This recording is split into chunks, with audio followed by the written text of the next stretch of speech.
the geeky delight. Retro toys and comics we adore. TV and movies, let's explore. Sunday Night Geekery, it's the place to be. With Marc D, with a C, let your nerd run free. Old school vibes and stories untold. Tune in, tune out, let the magic unfold.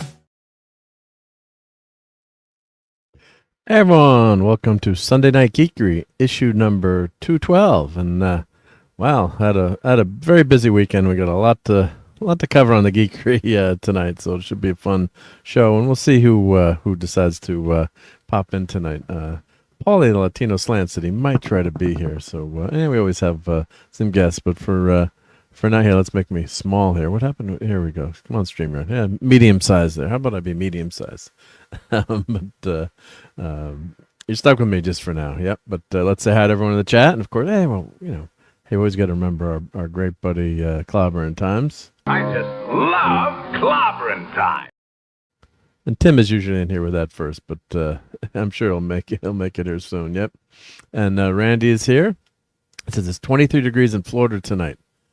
The snow symbol. Ouch. God bless you guys in Florida, because I don't think you really can handle the cold, right? I mean, I was out all day over the weekend.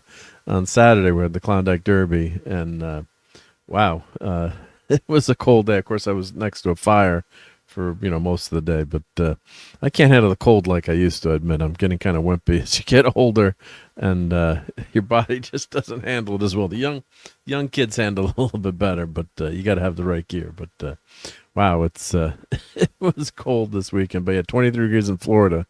That's painful. Yeah, what's the temperature right now? I'm gonna ask my Echo device, or here I can go on my watch.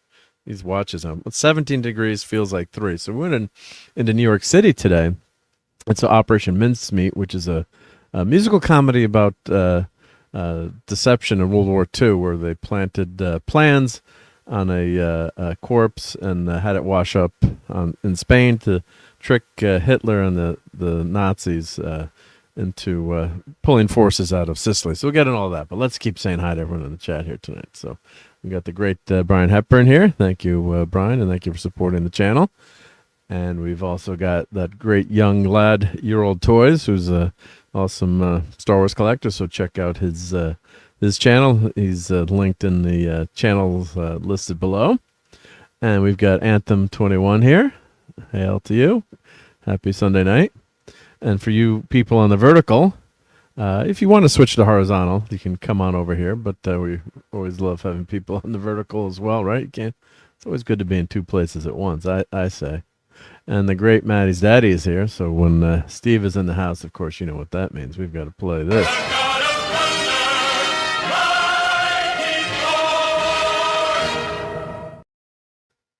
And Steve just sent me a text message of some really cool license plates. He said a lot of geeks and nerds in Vegas. So I'm sure it's okay to share those pictures if that's okay. Steve, but let me know. Just give me a thumbs up or something, because I always ask some friends send me stuff just in case. Well, if it's something compromising to them, yeah, that just goes up. I don't know. Just kidding. But and D Bud, hail to D Bud, says I heart Clobbering Times. You didn't freeze out there. Thank God I didn't I almost froze though. Yeah. And of course Steve with the I Heart Clobbering Times as well. Yep. Everyone's saying hi to each other. Oh, it's sunny here in Portland. Well, 60, that's pretty good. 60 degrees. I would take 60 right now. 60, I'd be outside in shorts and a t-shirt. That's for sure. But yeah, wow, it was it was cold today and all weekend and windy, and oh man, not good. But yeah, stay safe out there. Yeah, so really tough to deal with the wind too. When it's not windy, it's not nearly as bad when that wind kicks in. Of course, so now I have a heated vest, I had heated socks, and I had the hat and the neck gaiter or whatever you want to call it, cover your neck, and so I was and I used like 6 heating pads. Unfortunately, I got that thing. My sister's had that for years, where your fingertips turn white and your circulation just goes. So I have that. There's a term for it, I guess, but I got to see my doctor. I don't think there's anything I can do about it anyway. But so I got that to deal with. All of a sudden, your fingers freeze. It's like, oh, great, yep, another thing to worry about. But yeah, it was.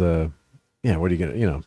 A lot of things that are a lot worse to deal with. But it's just annoying when you're used to being out in the cold and doing all this stuff, and then you can't do it. But yeah, it's a pain. It's a real pain. Yeah.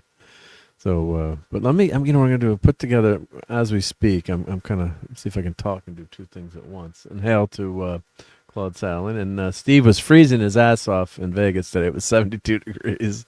But yeah, they go through hell in the summer sometimes. Wasn't it up over 110 one day, Steve? You were telling me, or just really free. The opposite of freezing. You had heat miser there, just roasting you out. So, yeah, I guess I could probably deal with the cold a little bit better than the heat like that. I mean, just because then you're miserable inside. At least inside your house, you're not too well. You're not too cold. Hopefully your heat works, right? Yep. Don't want to lose your heat, because that would be pretty bad. But the other things going on, Wonder Man dropped on Disney Minus, so that was I started watching. I didn't realize the whole thing was out, so I've got to finish watching that. Hey, little crazy Nosto says, "Is the line for soup?" Well, man, I could use some. I had a lot of soup this weekend to warm me up, actually. So, but yeah, it's a lot of freezing people out there. Yeah, so. But yeah, then we had the Klondike Derby, which I did on Saturday. That's a scouting event where you have different stations and competitions, like an ice rescue. The scouts are not on the ice, but they do like a pretend ice rescue, and they've got other events like first aid and fire starting, like who can start a fire the quickest, and there's like a block of ice that you have to melt. So that's really fun. And Wes Cagel's here. Yeah, unbelievably. Remember, for 25 months, cold days, nothing better than hot buttery toast. Well, thank you, Wes Cagel, for being a member. God, 25 months. It's hard to believe. Time flies. But let's play some Red Dwarf for Wes Cagel. Would you like some toast? Some nice hot crisp brown buttered toast. Always good during the winter. Hot brown buttery toast, right? And hail to Bryant Barth here. And Maddie's Day says, we've had entire months of 120 plus degrees. My goodness gracious, that's pretty that's pretty horrendous. Yeah, that's terrible. My God, yeah. So yeah, I don't think I could deal with that. Yeah, 120 degrees. Yeah, I'm sure your air conditioner's got to be working for that, right? So I'm going through my photos from the day here, pulling out the ones you guys don't need to see. Yep. All right. So let me add this to a Google album. So let's call this Operation Mincemeat. And it's my wife's birthday today, so happy birthday, Maureen. Thank her for putting up with me. And she's 29 again today, so happy birthday. I don't think she's ever watched any of my shows, but yeah, it's great to have her support, and we've been a team for 31 freaking years. So, but I always tell her it seems like just yesterday that we got married, right? But yeah, she puts up with me and my action figures and all my crap, and gosh darn it, her birthday gift didn't get delivered on time. Probably the snow and the weather didn't help, but yeah, so hopefully it'll come in tomorrow. But so happy birthday to my much better half. Yep. And D-Butt says, so you're a waffle man. Do I have the waffle? I do have that up. Have that up top here. Let's see. Where's Waffle Man? All right, I'm gonna switch brands here. Hopefully, it's not gonna mess us up too much here. Let's go to my Red Dwarf clips here. Yeah, whenever you switch brands, it StreamYards doesn't like it yet. Let's see. Did I put this in alphabetical order? I'll see you toast on the fires of hell for this. Did someone say they wanted toast? Shut up. Would you like some toast? Some nice hot crisp brown buttered toast. You don't want any toast then? No. What about a muffin? Nothing? I don't want any! I mean, the whole purpose of my existence is to serve you with hot buttered scrummy toast. If you don't want any, then my existence is meaningless. I toast. Therefore I am. Will you shut up? And if you haven't watched Red Dwarf, make sure to go watch Red Dwarf. Not right now. Keep watching Sunday Night Geekery, but what a freaking awesome show. I think the first 2 seasons, I mean, I really like them, but and Phantom says, tell that toaster we want waffles, dang it. And yeah, I mean, it's a great show. I think it really takes off in the 3rd season. There's some phenomenal episodes. And even the later seasons, some of the, critics weren't giving it that much love, but I thought it was pretty darn good. I thought it was pretty darn good. There was some great classics. Yeah, like when they go to they've got to find lemons to fix their battery, so they travel and they think they meet Jesus. Oh, what a hysterical episode that was. That's awesome. Yep. Because lemons weren't in Britain at the time, so they go all the way down to the Middle East, Jerusalem, to try to find lemons. Yep. And West goes, it's a sweltering 10 degrees here in New Jersey. And Maddie's dad says, "Happy birthday, Mrs. D." Yes, she said she had a most excellent day. So that was good to hear. Yep. And my good buddy Geoff says, just tell her Chewbacca was her gift. And Jeff, I hope you got I hope Harold, I got you a little something fun off the 3D printer. So I hope, make sure Harold gets it to you. He doesn't, I gave him one, so not that he would hoard both of them, but it was a fun little 3D printed item. So if he didn't already get it to you, or let me know if he did yet. Yep. And saying hi to Phantom there. And Wes Cagle says, happy birthday, Mrs. D. I'm going to tell her all these messages, see? And Belgian waffles, this is the way. Oh, with some ice cream on them too, right, Brian? Yeah, I was down a couple more pounds. Hopefully I probably put them back on this weekend. And what about a muffin? Yep. Got 11 here in central New Jersey, the hotspot of NJ, because that's where all the Superfund sites and Earthly Glow they give off. So that probably helps raise the temperature a couple of degrees. Yep. And feel free to show the pictures. Thank you, Steve. I shall then. Yeah, JT Kirk, I saw that license plate. Yeah, I would get a big kick out of it. Maybe that was JT Kirk. Maybe he was visiting Vegas. You never know. Yep. And Wes says, I used to live in Middlesex County. The entire county is a Superfund site. Move to the Pinelands. Well, it'd be nice if it was a superhero site, right? Yeah, no, we don't like Superfund. Yep. And let's see. Deba says, I prefer the first 2 seasons of Red Dwarf because it relied so much on the writing. It was mostly just Lister and Rimmer's relationship. Yeah, I can see that. I mean, I really do like them too, but I think it takes off, or maybe what you're saying too. It gets more. It's it branches out in season 3. I thought it really hits the jets, but it lays a great foundation in the first 2 seasons. Yeah, like don't start watching season 3. But if you're not enjoying those first 2 seasons as much, it just keeps getting better. The show keeps improving. D Bud, yeah, he says he prefers those first 2 seasons. Yeah, there's some great stories in those first 2 seasons. It's sci-fi, but it's got some serious stuff to that comedy. And I mean, I'm not sure what season was the backwards planet. Everything goes in reverse. God, it's just so hysterical. Yeah. Also, Harold gave me a half dozen Buddy's pizzas. Yeah. So we went to our grocery store in town. I guess Jeff was looking for Detroit pizzas. Let me find the link here. Was it called Buddy's Detroit Pizza? I got one in the freezer. And I'm like, I'm taking one too here. So I guess it was and it's a King's grocery store.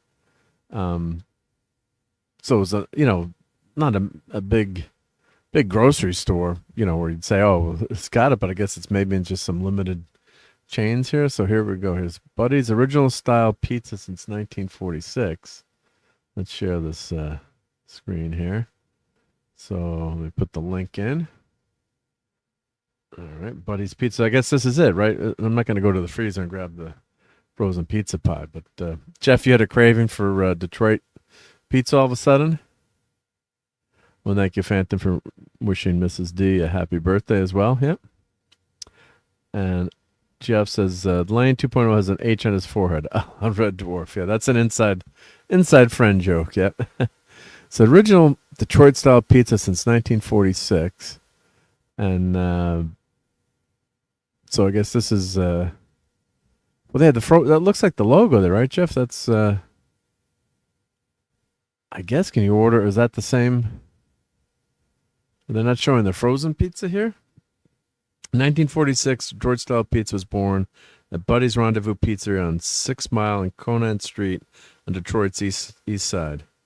What makes it a pizza Detroit style? The same things that make Detroit. Well, it's got iron in it, a little bit of ingenuity, some stubborn spirit, and a whole lot of heart. It sparked an original idea 80 years ago to make a steel auto pan, create a one-of-a-kind square pizza pie, and make Buddy's original Detroit-style pizza. What is Detroit-style pizza? Starts with our dough made in-house daily and double stretched to create the light and airy crust that's made us famous.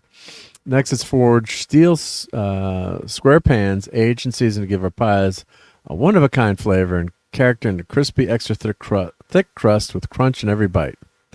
Finally, it's our Wisconsin brick cheese and fresh, real ingredients. There are no shortcuts along the way. It's the same as we've always done it since we started. Hand-built from the bottom up, dough, cheese, and sauce on top. So what is Detroit pizza? How would you... Is it like thick? It looks a little bit thicker than New Haven, which is very thin, or New York style. Yeah, interesting. I don't know what's the difference there. Yep. Let's catch up with the chat here and West Kegel, Buddy's Pizza with the clam, right? Yep. Buddy's Clam Pizza. Yep. And Fan says, my hometown was so mean they sold the pharmacies we had too. I'm from Redacted, where the weak are and bleeped and eaten. Sold them at pharmacies. There were sick people for medicine. And RobAltis is here. Hey, RobAltis. So the place opened up in New Haven claiming to be Detroit-style pizza, but it was crap. And I started reminiscing about Buddy's in Detroit. Okay.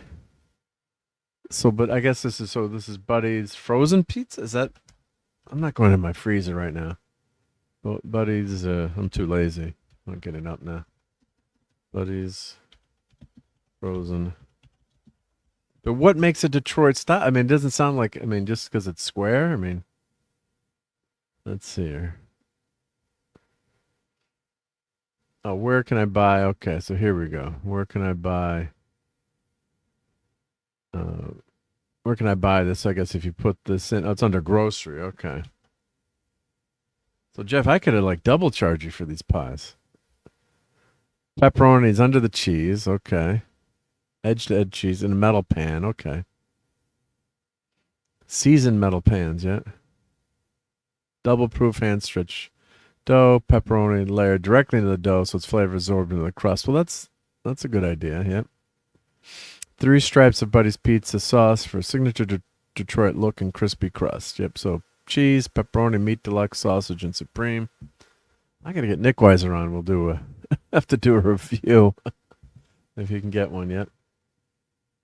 Does it have motor oil in it? Yep. Oh, and look who just said Nick's name. And he shows up with a massive super chat. What are you, crazy, Nick? Let me scroll down to that. What are you, nuts? Come on. Thanks for your extra work you've done for the channel lately. Consider this my token of appreciation. Well, thank you, Nick. That's super appreciated. And here, we got to play some clips for Nick. But and then I got to ask him about Detroit pizza, how much he likes it. Yep. And that was huge. Yes, that was huge. Yep. So let's first let me find. Well, here, let's go to let's go to work and find my my buddy Nick here. Yep. Oh, here we're gonna play Dolph. I must break you. Nieprawda. Tak. Dok. Żelazo. He's winning. I see 3 of them out there. Get the one in the middle. Right. Hit the one in the middle. Yeah. Hit the one in the middle. Good, good. Always good advice. Hit the one in the middle. Yeah, yeah. Yeah, Nick. Nick's a real name. Nick's your buddy. Thank you, Nick. That was super nice of you. But let me know what you think of that Detroit pizza. Oh, yeah, so next Sunday. I'm a huge fan of Detroit pizza. Yep. And you can get hold of one of these. Yeah, so we should do like a joint review of these. Cook them and then eat them live on screen and see what we say. But I guess, is it like just a thicker pizza? Or is it what makes it Detroit? And I'm not smart enough from reading this, but this Buddy's Pizza should be a #1 pick tonight and forever. I mean, it looks really good. It looks awesome. Yep. So, and I guess you could put in your zip code here and then try to find where you can get it. So I was lucky I could get them and get them up at my grocery store. Yep. So, all right, let's keep. I don't want to miss any of the chat here. Yep. So it's thick pizza, square, and based with garlic butter. Garlic butter and even garlic is awesome. Yep. Detroit is kind of like Sicilian, but they put sauce on top of the cheese, and it looks a little bit thinner. Yep, yep. Only 2 places in CT that had Buddies was in your town, because I live in an awesome town, right? You should have never moved out all the way up to New Haven. God. They put cheese on the bottom and sauce on top. Then you get a nice melt, I'm sure there. Yep, yep. Buddies fresh from the pizza are 2 inches thick, square, and based with garlic butter. Oh, nice. Yeah, super nice. Yep. And huge. Yep, yep. Yeah, we'll definitely have to do that, Nick. That'll be fun. Yep, yep. And Wes Cagle is saying, I was born in New Brunswick, moved to Somerset when I was 5. Of course, when I switched there, then didn't put the screen back on. Here we go. So this is where you can buy Buddy's Pizza. That does look damn good. Yep. I was born in New Brunswick, moved to Somerset when I was 5, stayed till I was 11, moved to North Brunswick, was there till 2023, then moved to Newfield, next to Vinland. And Tim is here, of course. I knew he'd be here with I Heart Clobbering Times. Let us play that again. Let me switch back to. Here we go. I just love clobbering time. Take him to Detroit. God, have I ever been to? I think I've been to Detroit. Have I been to Detroit once? I'm trying to remember. Maybe in the 90s that we had a business trip out there. Yep. And Buddy Hepburn says, Brian Hepburn says, my buddy makes better pizza than that. LOL. Yep. And Nick is, I got to get prepped for Groundhog Day tomorrow. I'll buy a Buddies and tell you next week for a joint review. That'd be awesome. Yep, yep. And good luck with Groundhog Day. Don't get stuck. Yep. John Cusack, I want my $2. Yeah, that was an awesome clip there. Yeah, yeah. And Geoff is saying, the sauce on top is not Detroit pizza. That's Chicago deep dish and is not pizza. It's a casserole. Marinara swimming pool for rats. Oh, man. Tell me how you really feel. That and Nick's not a huge, I know even though he's from Chicago, not a huge deep dish fan. You know, once in a while I'm in the mood for deep dish, right? Or I'd make my own deep dish in the, I call it the Italian frying pan, the big, thick cast iron pan. And once in a while I'd do that. And you make it like a really thick dough. But I would do is I'd cook the damn dough first because it was so thick, and then you put your toppings in. But yeah, once in a while you're in the mood for that. Yeah, yeah. But yeah, not all the time. Yeah, it's too thick. Yep, yep. So let's see here. Yeah, we all love Clobber Times. I'm sad that most of you never got to meet him. Yeah, I wish, kick myself in my big buttocks, but I could have jumped on a plane and gotten down there and hung out with you guys, but I did thankfully get to meet Steve and Claude and some of the gang down there, and just you kick yourself. You never know when things are going to change, and when you have that chance, and probably could have done it, but we kept saying, oh, we're gonna have a cloud beacon someday, and not, I'm not saying that that's an excuse, but oh, it's human nature. Tomorrow, I'll do it tomorrow, right? Yep, I'll do it tomorrow. Yeah. And but thankfully I did get to know him very well, on YouTube. But yeah, there's something special about seeing people in person, getting to hang out with them in person. Yeah. So unfortunately never did get that chance, but I got the second best thing. So, and yeah, look up Jon Stewart's Daily Show Deep Dish Rant. I'll have to check that out. Yeah. All right, so let's switch gears to we'll do a little. Oh, how was the Klondike was good, but your our buddy Harold, of course, eating ice cream at the Klondike Derby. What a freaking crazy dude that was. Yeah, he bought ice cream at the grocery store. Of course, you could leave it outside in the car.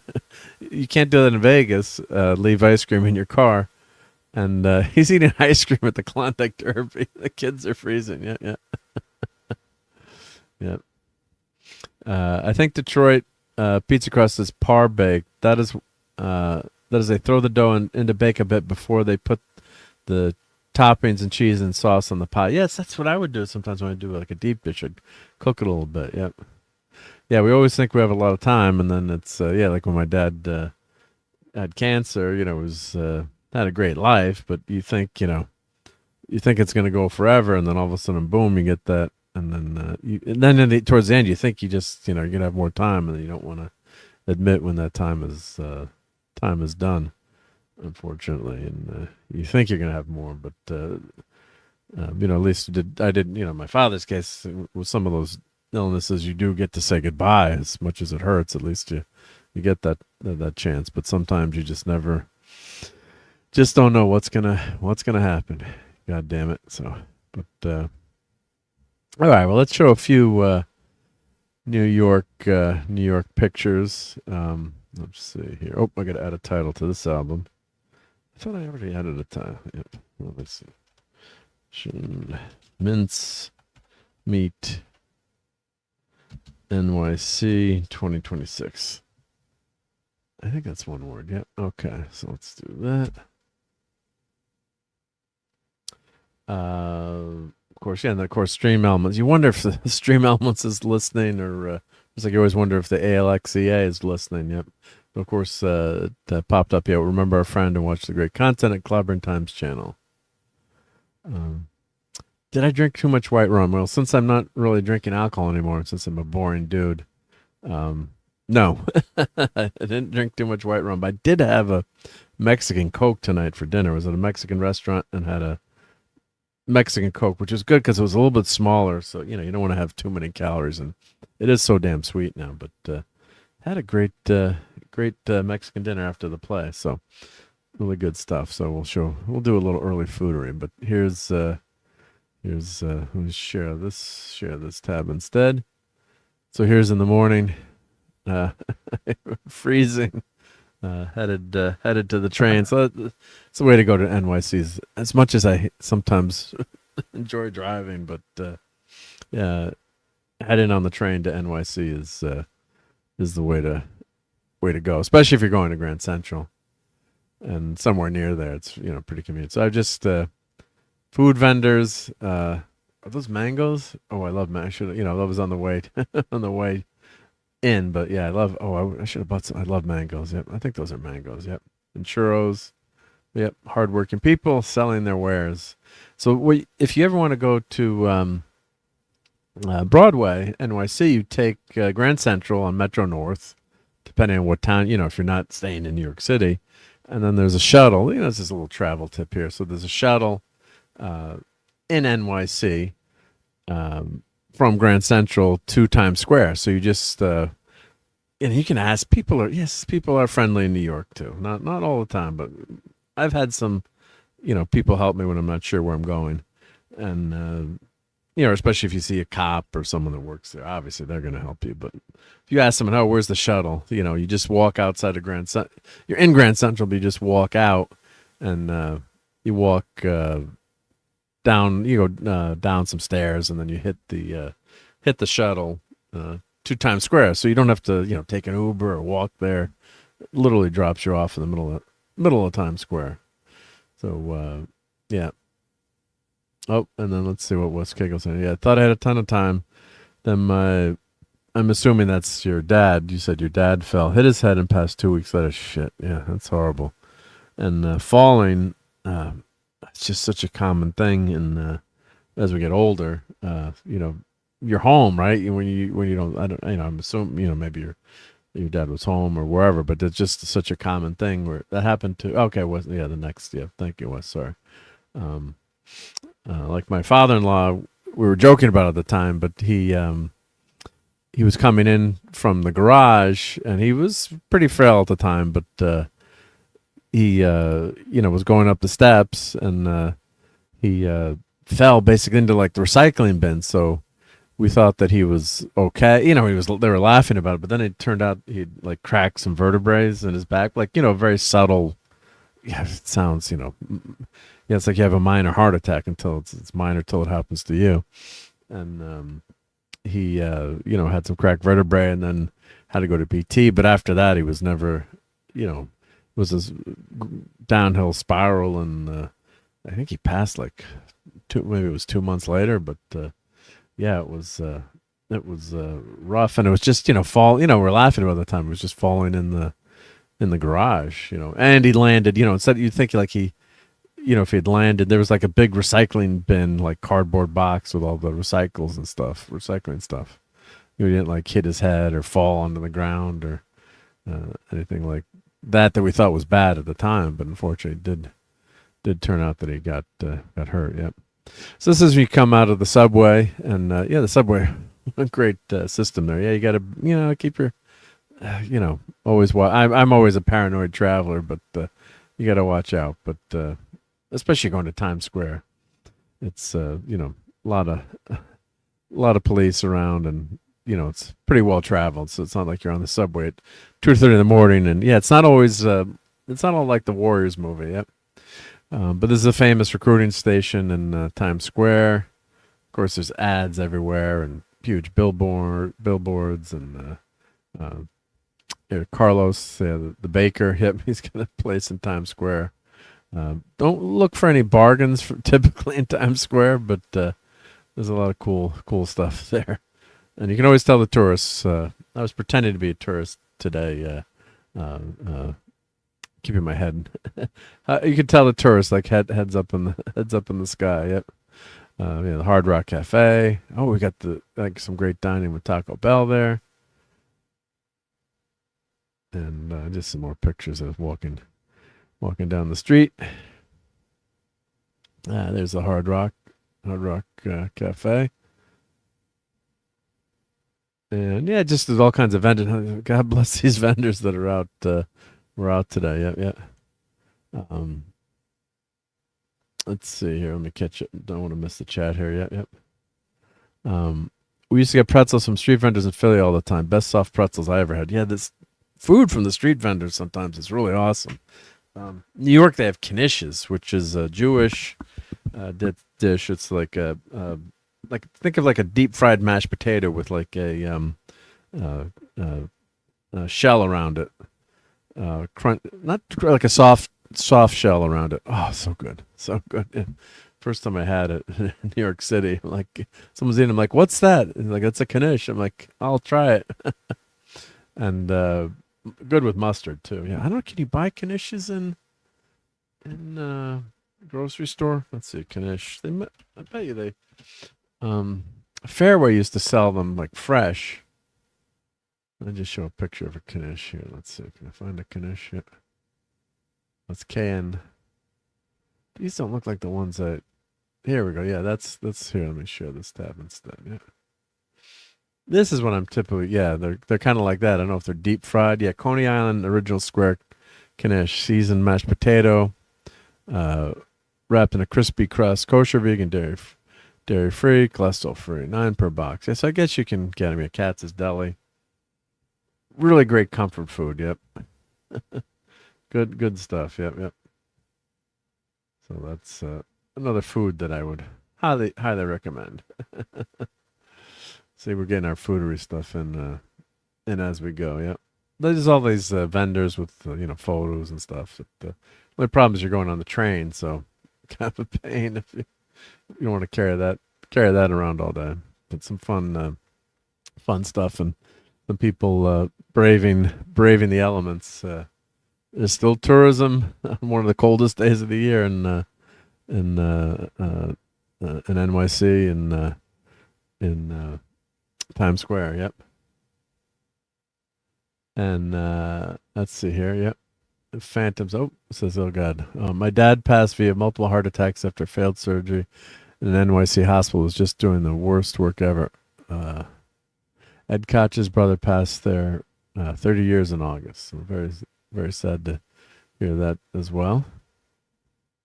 And Wes said, my dad always said the best part of going to NYC to see the Yankees is riding the subway. Best free comedy show ever. Yeah, well, John Rocker got in a lot of trouble riding the subway or Metro North. Was it the subway or Metro North commenting on some of the denizens on the subway train when the Braves are playing the Mets? He got into big trouble, and this was before the political correctness stuff had really taken off. It was starting, but I can't remember what his comments were, but it was just, look them up. I'm not going to repeat them. Yep. But, yeah, it was, he was covering that. Yep. NYC street vendor hot dogs. Best rat meat anywhere. Come on, Jeff. They don't serve rat meat. They serve Soylent Green, which is people. I love the NYC dirty water dogs. Awesome stuff. Yep. And Steve's dad also passed away from multiple heart attacks at age 50. God, that's young. Yep. Smoking didn't help. Yep. God bless you, Steve. Very sorry about that, too. And Lemon Pie is here. Hey, Lemon Pie. How's it going? Great to see you on Sunday Night Geekery. Yep. Let's see here. And Classic Comics is here. Awesome. Basically, he said the subway trains were full of freaks and weirdos. Yeah. Well, yeah, I was on the train, too. I'm a pretty weird guy. And thankfully, nothing too crazy tonight. Actually, met some. We were on the Duolingo, the shuttle. When you go to New York, there's always it's advertised like there's a Harry Potter train. It was a Duolingo train, and someone from Argentina got on with their friend, and it was all the signs were all in Spanish. So I was just trying to teach your friend how to pronounce everything in Spanish. So it was kind of cute. Yep. So there's just more of Times Square, all the signs. I don't know if I got there's Mrs. for her birthday. Oh, we could have gone to McDonald's and Popeye. Oh, there's a Popeyes there too. We could have gone. Oh, it would have been a lot cheaper. There's the Disney store.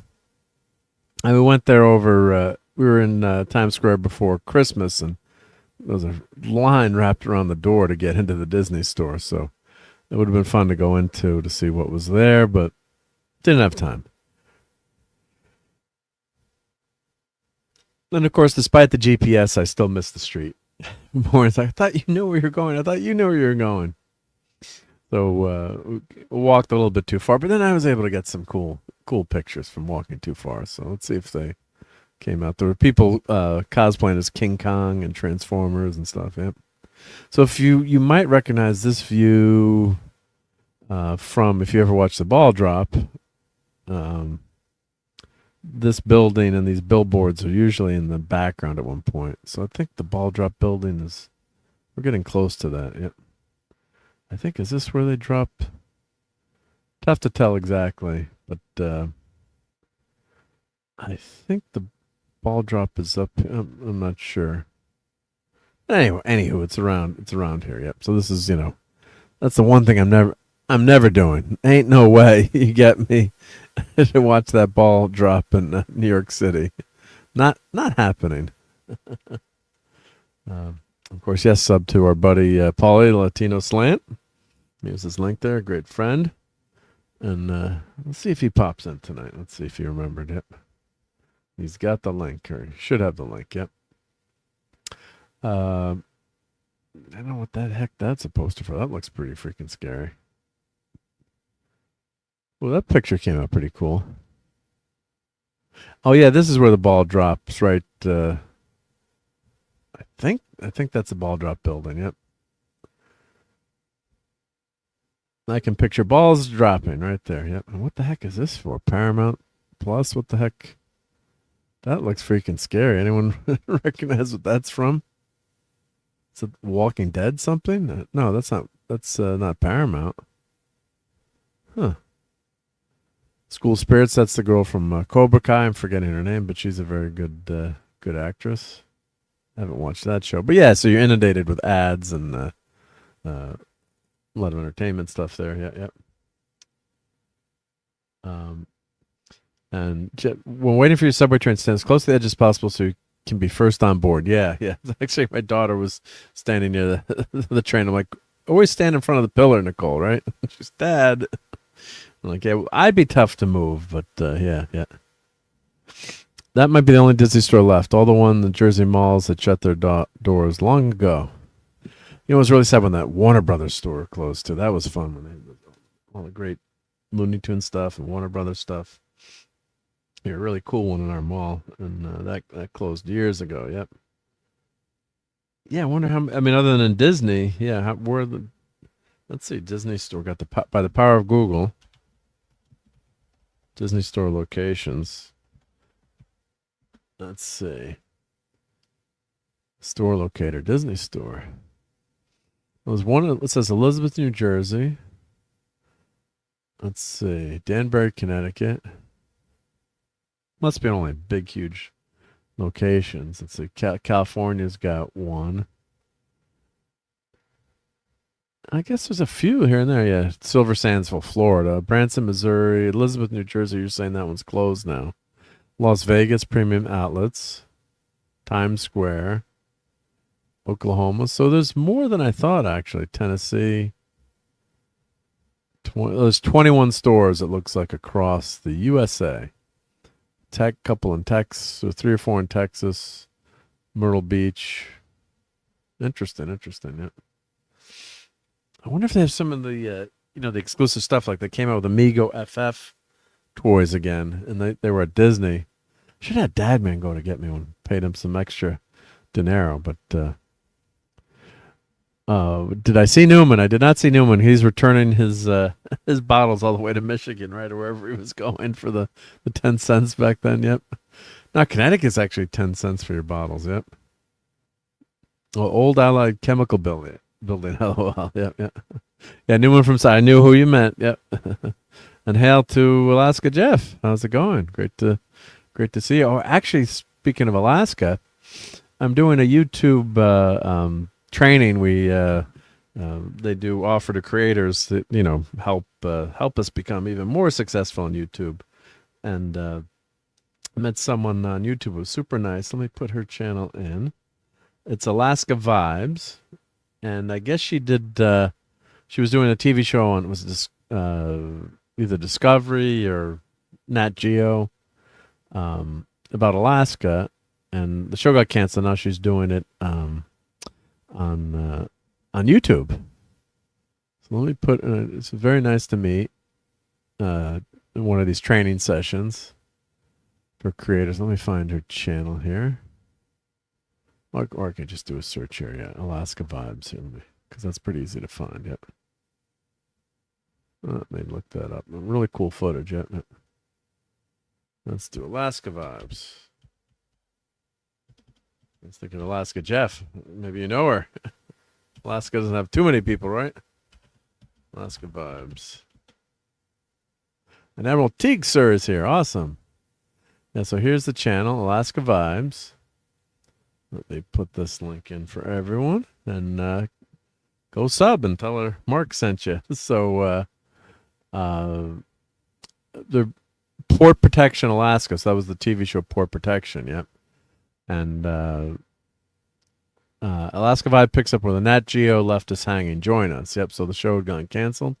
So from the producer of Port Protection Alaska, running this mission to help bring Alaska to more people. So some really beautiful footage. Let me just show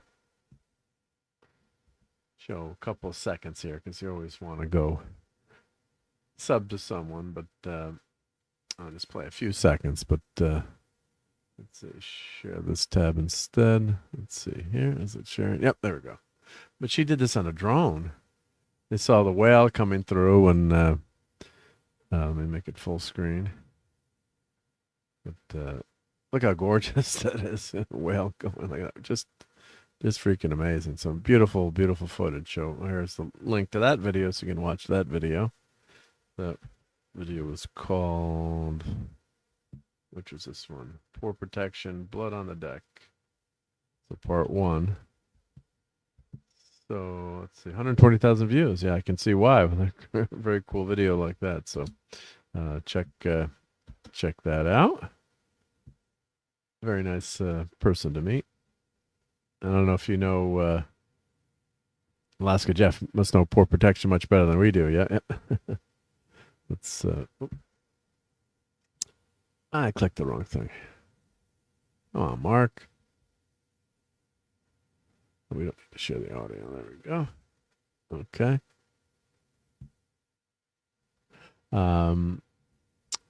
Last time I went to NYC, we spent time in the observation deck at the World Trade Center. Great view. Needless to say, it's been a long time.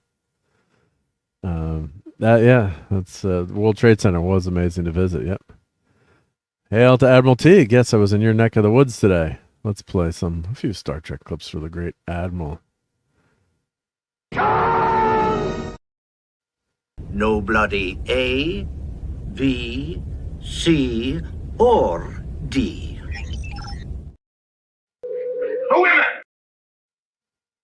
I still remember my buddy Rob when we get into an elevator, and he'd go like exactly like Spock, and he'd say, "The women." People must be like, "What's up with this weirdo?" You know, if you're a Star Trek fan, you would get it. Yeah.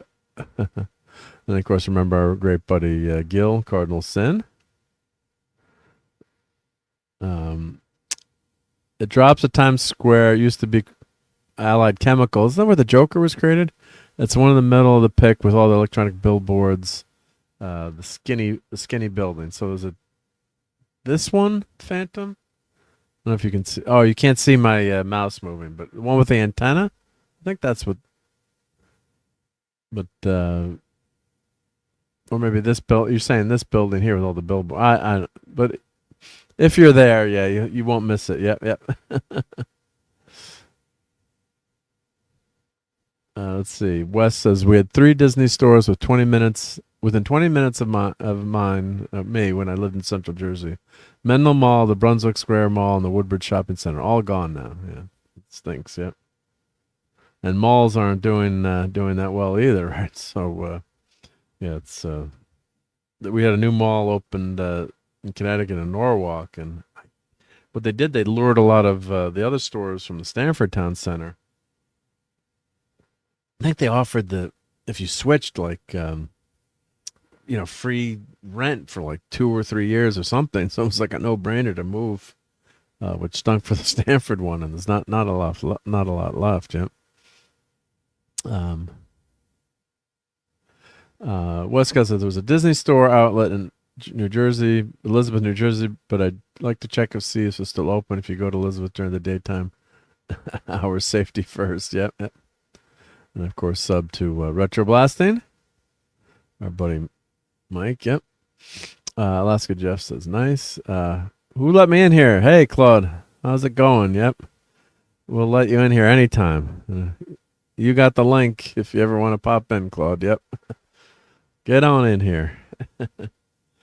So here's welcome to Times Square. Yep. So this is one of that's that famous Coke billboard, and there's the kind of like a little stadium seating there, and they close a lot of this off to cars now. So there's more pedestrian area, and depending different times of year too, they'll shut everything down. So a little bit safer to walk there. Yep. And there's the link there to the Port Protection YouTube video. If you go to Elizabeth, make sure and bring a gas mask. It stinks there. All the chemical plants. Anyone driving the NJ Turnpike knows this. Yeah, because I had a friend who was from New Jersey, from a really nice town in New Jersey, and he's like, all you people think is just as you drive through and all the chemical plants and the smell. I don't think it's as bad as it used to be. It used to be even worse. But yeah, everyone just have that image in New Jersey from the thruway area. Yep. Alaska Vibes from Port Protection, Alaska, which is more like Washington than Alaska. Don't tell them I said that. I will not. But yeah, look pretty cool. And we've got a request here from West Cagle. Let's play this again. Yep. No bloody A, B, C, or D. And the great episode Relics on TNG. God, what a great episode that was. Yeah, yeah. One with a red pick, and that pick. Red. Oh, the red. Okay, this, I'm assuming the red billboard. Okay. Thank you. Yep. Red billboard, maybe you're saying. Yep. But yeah, this is tourist center, Tourist Trap 101. There's George Cohen there. Of course, great composer, Broadway. And who's the other statue there? So we actually walked too far. We just got to the play, just on time. Yep. So just made it there. And I love taking pictures as I'm walking through. That picture came out pretty cool, I think. Little lens flare, not a Jar Jar Abrams fan, guys, but well, maybe if I edit that, maybe I can get that lens flare to dehaze a little bit. Let's see what happens here. Let's enhancify this picture, see what happens.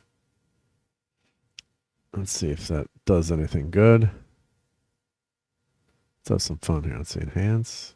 I want to get the, it's not good, dynamic.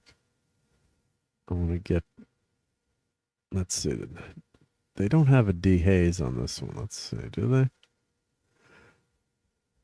In Photoshop, I've got that, but let's see, shadow. Sometimes you mess up the picture. Man, I want dehaze button. Come on, Google, add some dehaze here. They do have, for online photo editing, it's not bad, but doesn't have all the stuff that I use Lightroom too.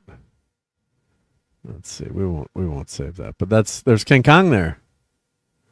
Let's don't discard. Won't save that. And Claude was in NYC on October 2nd, 2002. I didn't get out of the car at the former World Trade Center site. Well, I never wanted to see it. Like, someone I knew had to drive down there like in 2 days. I'm like, why are you even trying to drive down there? It's like, first of all, they don't want people, going through there. I just don't never wanted to see it. I mean, it's just too depressing. So here, there's a couple of King Kongs here, and then safety tip. There's people, walking around here, always asking if you want to take their picture with them. So like, there's some Transformers there. I just don't recommend it, or I don't know. Just be careful, or ask how much it's going to be first, because it's these are cool costumes, and they're doing a lot of hard work, but I don't think they're regulated in any way, and just gotta be careful. But there's Kong. You always got to watch too. Like, if you take a picture of them, then they're gonna give me $5. Yep. So maybe they take memo these days too. I don't know. But I guess they stay warm in those Kong suits, right? So this is the Booth Theater, and there's Operation Mincemeat. It's just be a little bit down the street. And boy, was I glad to get into that theater eventually. But yeah, gorgeous old building here, the Booth Theater. Let's see, gonna zoom in. A nice looking theater. So that Operation Mincemeat was at the Gold Theater, just past down, a little bit further down. Yep. So we got the Music Box Theater there. So all on Broadway. Yep. So Operation Mincemeat, Tony winning a new musical, best #1 Broadway show of 2025. Let's see. All right, so here's the inside. Of course, you can't show pictures of the show, but really pretty looking theater. The one thing, these damn theaters, I mean, the more people they can cram into the movie theater, into the theater, any theater, the more more they make, the more they can charge. So yeah, wow. I was not. I'm way too big, a person of unusual size, even though I've been trimming down a little bit lately. But yeah, you're just like crammed in there, and I got one bad knee. Not that hey, we had a fun time, but they're cramming you in these theaters, so you're like, oh man, I can't wait to stand up for intermission. So gotta drop a little bit more, but yeah, it's not the easiest to sit there sometimes if you're big. Shaquille O'Neal ain't going to see a Broadway play unless he's in a luxury box. I mean, physically, just want to, if you're tall, even my son, who's he's about 6 feet, but he's skinny, awfully skinny, much skinnier than me, and he's kind of uncomfortable too. So we're joking about that, but no, it was a lot of fun. But yeah, so we'll talk a little about what Operation Mincemeat is. It's a historical, based on real world events from the great big war, WW2, as Archie Bunker would say. So, and it was a successful operation. Now, this was interesting. This was photographed by the Schubert Theater. I don't know if this came through, but so this was written to John Schubert, from the Schubert, Schubert Theater fame. And right here, you've got letter says, "Dear JJ, I thought that you might want to have a souvenir from the Fuhrer and his bleep race." I'm just bleeping this because it's stupid YouTube algorithm. Sending you a couple of pieces of his chandelier, which used to hang over his desk, but which now lies on the floor in thousands of pieces. I assure you that they are authentic because I picked them up myself in the office on my recent visit to Berlin. The destruction in the city is beyond description. You can drive by for block after block through the sections of Berlin where there's nothing but total destruction. You can see, the old typewriter, how it sometimes would mess up. Yep. The public buildings are all rendered completely useless. This is particularly true of Hitler's Reich Chancellery, which was so completely damaged that I'm sure it could hardly have been used in the last weeks of the war except for bomb shelters. With kindest regards, very sincerely, Samuel J. Roseman, and written to, John J. Schubert Esquire in New York City. And that's, famous Schubert Theater. And here's a picture, from the Schubert Archives. Yep, so one of the pieces of the chandelier there. So, I don't know whether, I guess that's always been in the theater, but I don't know if it was seemed tied to Operation Mincemeat.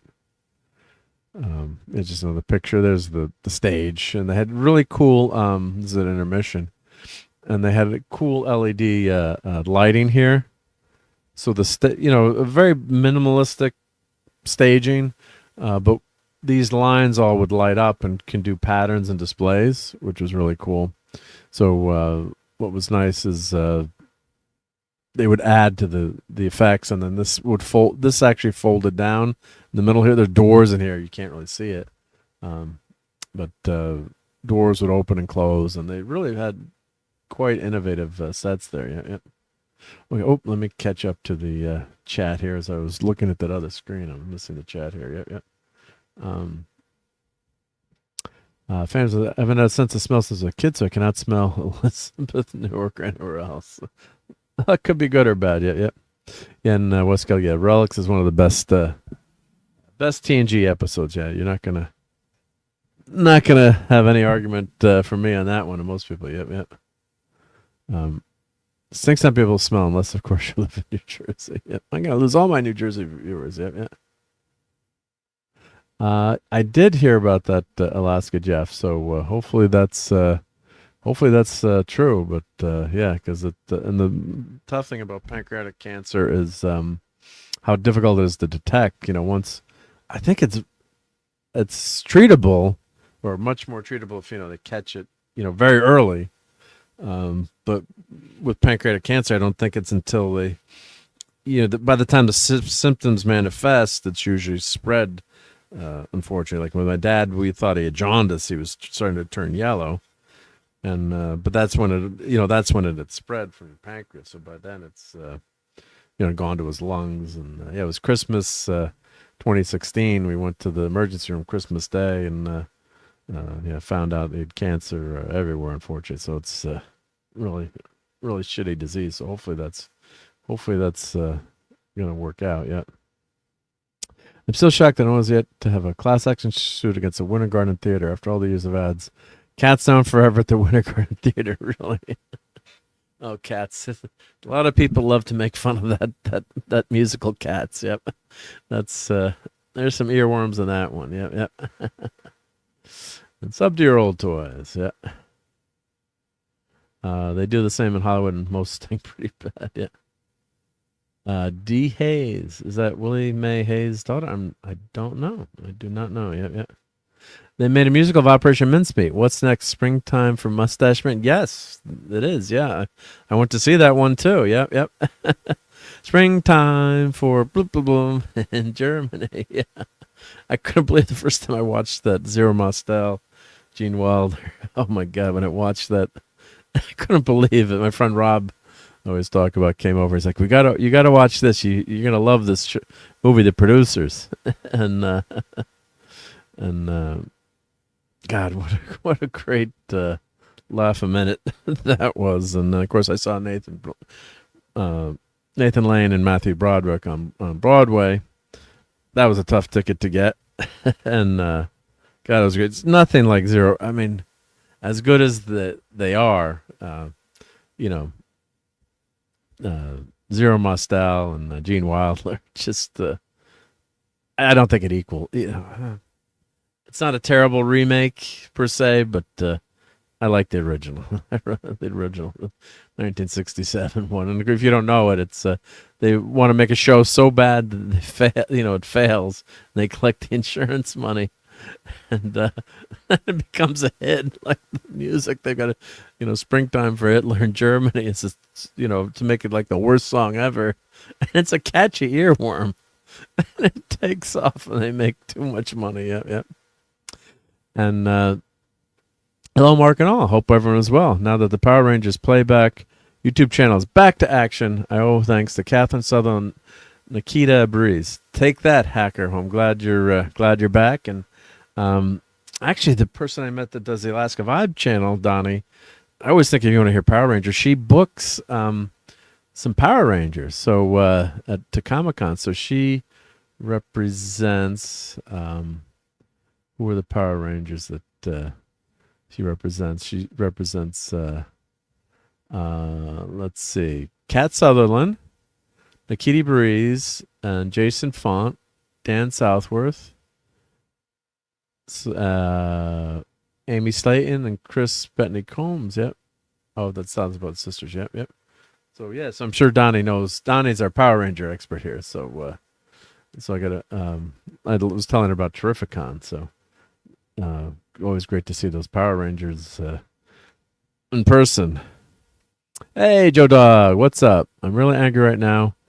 A's gonna take our jobs. I can't take this bleeping bleep anymore. Well, Joe Dog, AI is here. I think Home Depot just laid off a ton of people too. Hopefully, I've always studied when they did automated tellers, right, with the Barney. Well, back when it was us was the Barney machine, but ATM. But there's also people that are needed to make the ATMs and run the ATMs. But with AI, there's a lot of jobs that are going to go away. But are they going to create more, or more jobs coming out of this tech? That's something with industrialization where, you've got new machinery, like say the Bridgeport. And Bridgeport, Connecticut helped us win World War II with the vertical milling machine. And, great invention out of Bridgeport, Connecticut. And, people could complain, oh, well, that's losing jobs. But then it created, that invention created more jobs. So, it's just, I don't know what's going to happen. I worry about my kids, and us. And AI is a useful tool, too, in a lot of ways. I threw in some scripts from Starfleet Academy. I said, give me the 5 worst moments, give me the 5 best moments. It only came up with one. but for summarizing and things like that, it's good. But every time I go to use Photoshop and any of the Adobe products, it's asking me, would you like to use AI? Or to open Word, would you like to use AI? I'm like, no, I have a brain. I can bleep and write. I can write myself, right? But I think for summarizing and as a tool, it's not so bad. When it's the scary thing is when like you've got consultants, like a company that say consults, and people think that an AI can replace human consulting. But yeah, AI can maybe parse through a lot of data and give you details on the data. But can you ever replace a human? I mean, look at Star Trek and M5, right? The M5 computer. So yeah, it's just yeah, I hear you. It's going to be a time of really scary transition, because you're going to have a lot of people could get replaced, and unlike with some of these new technology waves, like look at the boom when the internet really took off in 1994, how that created so many new jobs with the opportunity of the internet. You could argue, say, if you're a travel agent, maybe not the best thing to have be able to plan your trips, but it just, and the net job growth was phenomenal. And actually, like, look at Priceline. Like I know one of my buddies from Scouts was actually one of the co-founders of Priceline. And yeah, look at all the jobs that opened up. I mean, it's just amazing too. So you did, maybe for travel agents, it wasn't that great. But then you have also, I see these days, like a lot of luxury travel agents, or where, yes, for the average person who just wanted to go to Vegas and visit Steve, yeah, you could book your plane online. But say you wanted to do like a really special trip and get all these extra experiences, and if you had the dinero, you could hire like one of these quote unquote luxury travel agents. So but yeah, it's gonna be interesting. Yeah. And good night to the great Maddie's daddy. Let's play this one more time. Here, we can never get tired of this.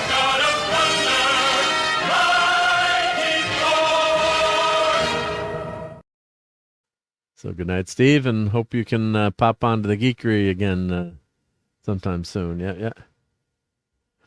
And the last Jeff says, not a fan of AI myself. Avoid like the plague. Build relationships and skills, and we all be fine. Yep. So I've been using it for like some old photos and animating like photos of my parents, or like for fun stuff like that. Yeah, Steve Mitchum's a professional animator in our chat now, and I don't know how long would it take Steve to animate a photo.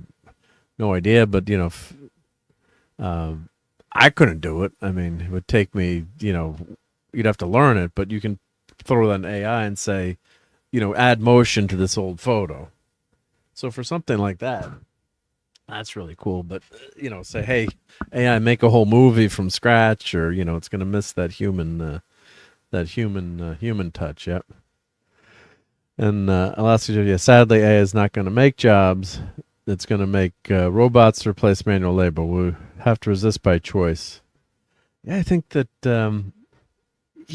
like a lot of menial stuff, like they keep saying, truck drivers will be replaced. I think it's not going to happen as soon as we think.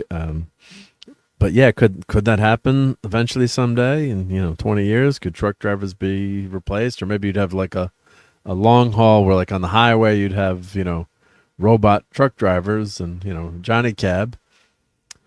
Hey, Thomas here. What up? How's it going, Tom? Great to see you, buddy. Hope you're doing good. And Kimberly is here. Hey, Kimberly. Yeah, no, it's just a scary thing. Again, my kids' jobs too. Like, could they be replaced by AI? It's they're just starting their careers, and not right now, I guess, but maybe down the road, or it's just it's nuts. Yep. So there's a couple of Maurice Chevrolet, Evening of Song and Impressions. Yeah, so just some stuff about the theater we're at, and then we went out to a Mexican restaurant tonight. Kind of close, on Broadway, or close to Broadway, that we could walk, because didn't want to have to go too far. So let's see here. Let me find out the name, because I can't read that sign. It's tough to Toulash, I guess is how you say it. Paulie's not here to help me pronounce things, but let me put up the link to this restaurant here. Toulash, I guess is how you say it. Let me do a search. Yes, it was most excellent. Yeah, really good here. Yep. So here, let me put the link in where we were. All right, let's grab this. Yep. Oh, and I got to show those pictures from Steve. Yep. Well, Steve's not here anymore, but yep. Should have shown him when he was here. But this was. I'm probably not even saying it right, but I'm trying. Yep. Toulash, I guess. Yep. And nothing's cheap anymore, but yeah, it was, I guess, for heart of New York City, it was semi-reasonable. Yep, yep. And also just says, Mexican sounds really good right now. Too bad I can't cook it. Yeah, yeah. So there's Toulash NYC.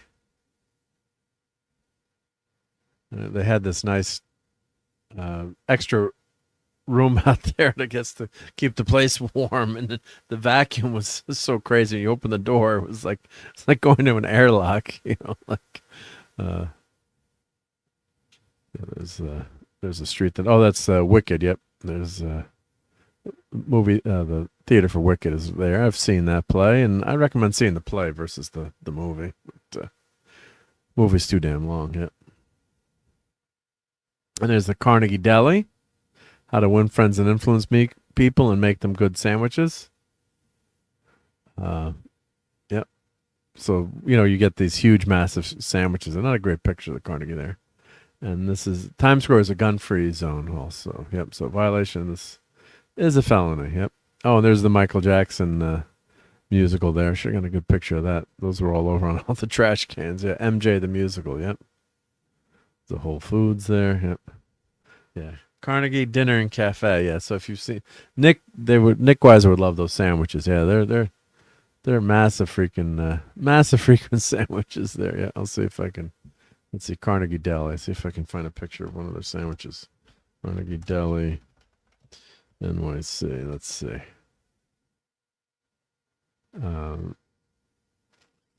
Yeah, so the original one closed on December 31st. It was famous for its gargantuan sandwiches, specifically the pastrami and corned beef. Yep. Original site's closed. There's branches inside Madison Square Garden, Plaza, online wholesale. So I guess that just the namesake, or is that let's see here. Well, let's show pictures anyway. This is this is a Nick Weiser sandwich. Yep, here. And I went there a couple times. Yeah, it was freaking amazing. Just don't know how you could eat that much. I guess I did. Yeah, yeah. But that's a Carnegie sandwich. Yep. 120. When I went years ago, I think the sandwich was $40 or something, but most ridiculous. But so I don't. I guess it's a different. I don't know if that's a name or that one I was at, but that's what they're famous for. These ridiculous sandwiches. Yeah, yeah. There's. Yeah, it's like, would you like some bread with that meat? Yeah, yeah. And let's see, Rob hasn't been to NYC since 2002. Oh, that's a long time. Yeah, yeah. That's a long time ago now, 2002, right? It doesn't seem like that long ago. Yep. So that's I guess this is not related, this Carnegie Dinner and Cafe. Maybe it's just it's different colors and everything. So I guess they're not related yet. Let's see if I can get a picture of the menu up here. Yeah, the old menu here. Let's see. That's going to show up. Sometimes these pictures don't come across so well. Let's see. Here we can share this one. Okay. So here's the Carnegie Deli. Oh, this must be a pretty old menu. Yeah. Boiled beef flanagan in the pot with matzo ball noodles, consomme, garden vegetable at $2.75. Yep. Double super deluxe sandwiches. Yep. Yeah, $170. Yep. Hot sandwiches. Look at these prices. Yep. Hamburger, cheeseburger. Please play cashier only. Yep. Desserts. Famous cherry cheese or pineapple cheesecake. Rice pudding. Yep. From a broiler. Calves liver, string beans, baked potato. Yeah. That's gotta be pretty old. Yep. Appetizers. Yep. Jumbo shrimps. Yeah. Pancake style. Pastrami and eggs. Oh, nice stuff. Yep. Yeah. So can never have too much of those great delis in New York City. Yeah, yeah. All right, so let's see here. So let's talk a little about Operation Mincemeat again. Yeah, let's see if I've got that. Let's share this tab instead. So Operation Mincemeat is an award-winning musical comedy about a real WW2 British intelligence operation. They use a corpse with fake documents to deceive the Yazidis about the Sicily invasion, blending farce, spy thrill, and catchy songs. Acclaimed as a hilarious and charming hit in London and on Broadway. Written by its original cast members. Written by the cast member. Oh wow! David Cumming, Felix Hogan, Natasha Hodgkin, Zoe Roberts. The show features 5 actors, so it's just 5 actors in the whole play, playing dozens of roles in a fast-paced, innovative production that has won Olivier and Tony Awards. The video introduces the musical and its premise. So you've got, I won't play it due to copyright stuff, but yeah, so you've got 5, I guess it's always 2 men and 3 ladies, and the ladies are playing men, and the men are playing ladies, and vice versa, Victoria wise, and they go back and forth. Yeah, so I guess this one actor always has that kind of hair. You know, it looks like even though this is the original cast, the current cast they kind of copied this look. Yep. So what's it about? In 1943, as the Allies faced heavy losses, MI5 officers devised a desperate plan to save troops by misleading Hitler about the invasion of Sicily. So, think about it. You've got the island of Sicily, and the Yazidis are dug in there, and they've kind of want to let them think that everything is misdirection, right? So you want to think that people are going to attack. The Allies are going to attack somewhere else. So because of that, they devised this plan. Now, Ian Fleming's name is tied to it too. So I was reading more into the details of it, and really what it was they had a memo, and one of the ideas was, let's have a corpse dropped off with plans in it that fake out the enemy, and they think the attack is going to go somewhere else, and it's really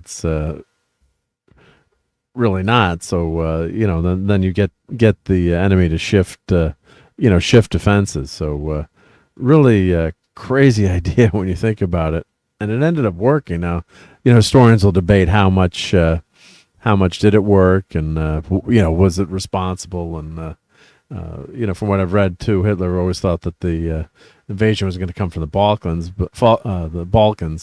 but you can't deny the success, and they did receive correspondence that yes, it did work, and they thought that this was going to happen, and that they weren't going to invade Sicily, that they were going to go to Greece and Sardinia.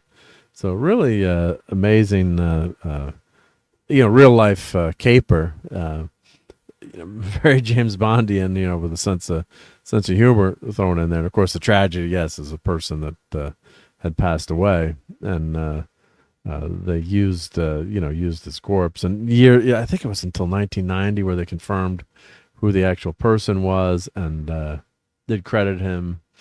And there's a memorial too, so it's the name of the person acting, who played, quote unquote, played this character. So yeah, it's very tragedy. The person passed away. I think they said he called him a tramp back then, or homeless, homeless person, and they really had no family. But part of the play was, they didn't even ask for permission at this point. And it's just an amazing setup, right? It's like something that seems like it's out of a movie. Of course, the famous Trojan horse, right? They had the fake, the gift, and then the army is in the hidden army's in the Trojan horse, right? So they used the corpse of a homeless man dressed as a British officer with fake love letters. Yep. So that's part of the play too. Fake love letters, a picture of his fiancée, picture of an engagement ring, dropped off in the Sea of Spain, hoping German spies retrieve the documents.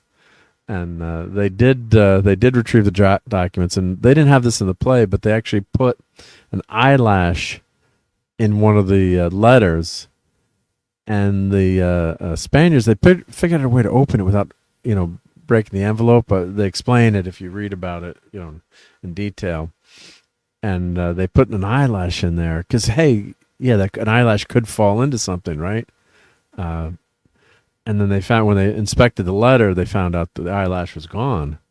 So they knew it had been read. But then they sent out communiques that said, "Oh, we retrieved the briefcase and the letters, and it appears the letters were not tampered with; they weren't read," to trick them. Yep. So the Germans did really think that they'd pulled one over. Yep. And Alaska Jeff says, "Gotta run. See you next time. Gotta plot my plan to defeat the AI." Well, God bless and good luck, Alaska Jeff, and have a great week, and stay warm up there in Alaska. I don't know what the temperature is there, but maybe it was warmer than us here. Probably not, but great to see you, buddy, and have a good week. Yep. So awards, okay. Olivier Award for Best New Musical 2024. Tony Award for Best Featured Actor, Jack Malone 2025. Style, mix of Mel Brooks, Six, and Hamilton. Praise for its humor, heart, and surprising depth. 5 actors portray over 80 characters, often gender-swapping roles, adding to the chaotic charm. Creators, book, music, and lyrics by David Cumming. Felix Sagan, Natasha Hodgkin, and Zoe Roberts, with Hodgkin also a writer. Video shows the cast performing at the Tony Awards. Well, I don't want to, can't play that, but obviously if you want to watch that, you can on the YouTubes. Yep. Why it's popular. It's celebrated as a joyful, hopeful, and outrageously funny show that's also deeply rewarding. A dedicated fan base known as Mincefluencers have supported the show, often attending in cosplay. Oh, I didn't know. Interesting. Let's click that. Yep. So here's Operation Mincemeat, Operation Broadway. Yep. So let me put this link into the chat here. Yep. So Tony Award. So I thought it was a lot of fun. Did I think it was an A plus? I didn't think so. It was fun, and I love any of these historical dramas too. Or anything taken from history. This is great. The song, there were some fun songs, some catchy songs, but it wasn't. There wasn't like a Defying Gravity song, or a song that you could say this is wow, this is an amazing tune. The singers are great, but there's nothing that's none of the songs were standout songs for me that were how would I describe it? Like, something you'd hum, like or like you saw South Park, right? The South Park movie, Uncle Bleeper.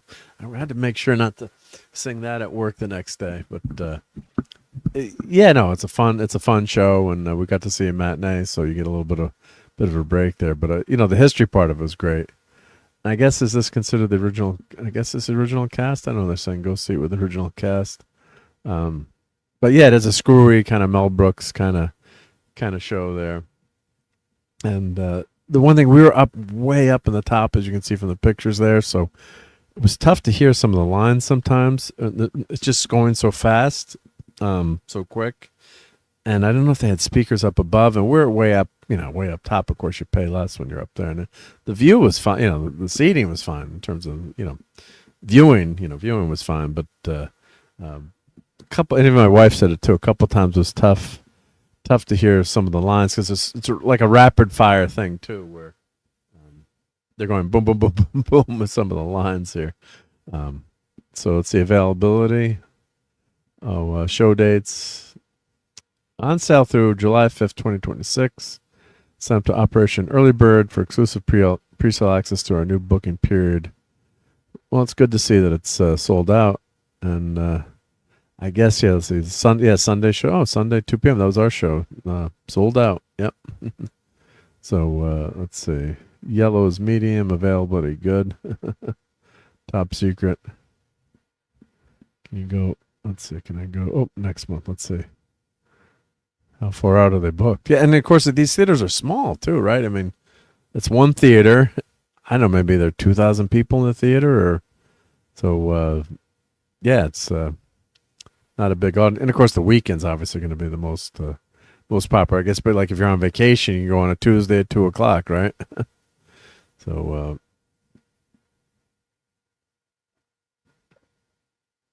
But it's. Yeah, it's not. That's why Broadway tickets are so expensive too, because it's not a huge audience. Yeah, and they're cranking out these shows, and it was a long show too. It was almost, I guess, like 2 hours and 40 minutes. I don't know if that includes. I'm trying to remember if that included the intermission, but yeah, it's a long, long show. So yeah, it's something that was. Really fun to see, but yeah, was the music, Uber A++?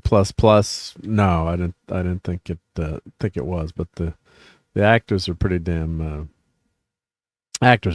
good. So great voices, yeah. Let's see, cast and creative. So I guess I have the playbill, yeah. So David Cumming is Charles. Is that he related to? Well, that's Alan Cummings, yep, the Nightcrawler, yep. So I think it was these look like the, because they do have the actors, substitute for the actors, if they can't make it. But it looked like, I think that was David there, yep. Of course, we were kind of far away, but let's see. Trying to see if I can recognize who was there. Yep. And of course, the playbill tells you when you walk in who's playing and who's there right now. Yep. In that show. And I guess these are the understudies. Yep.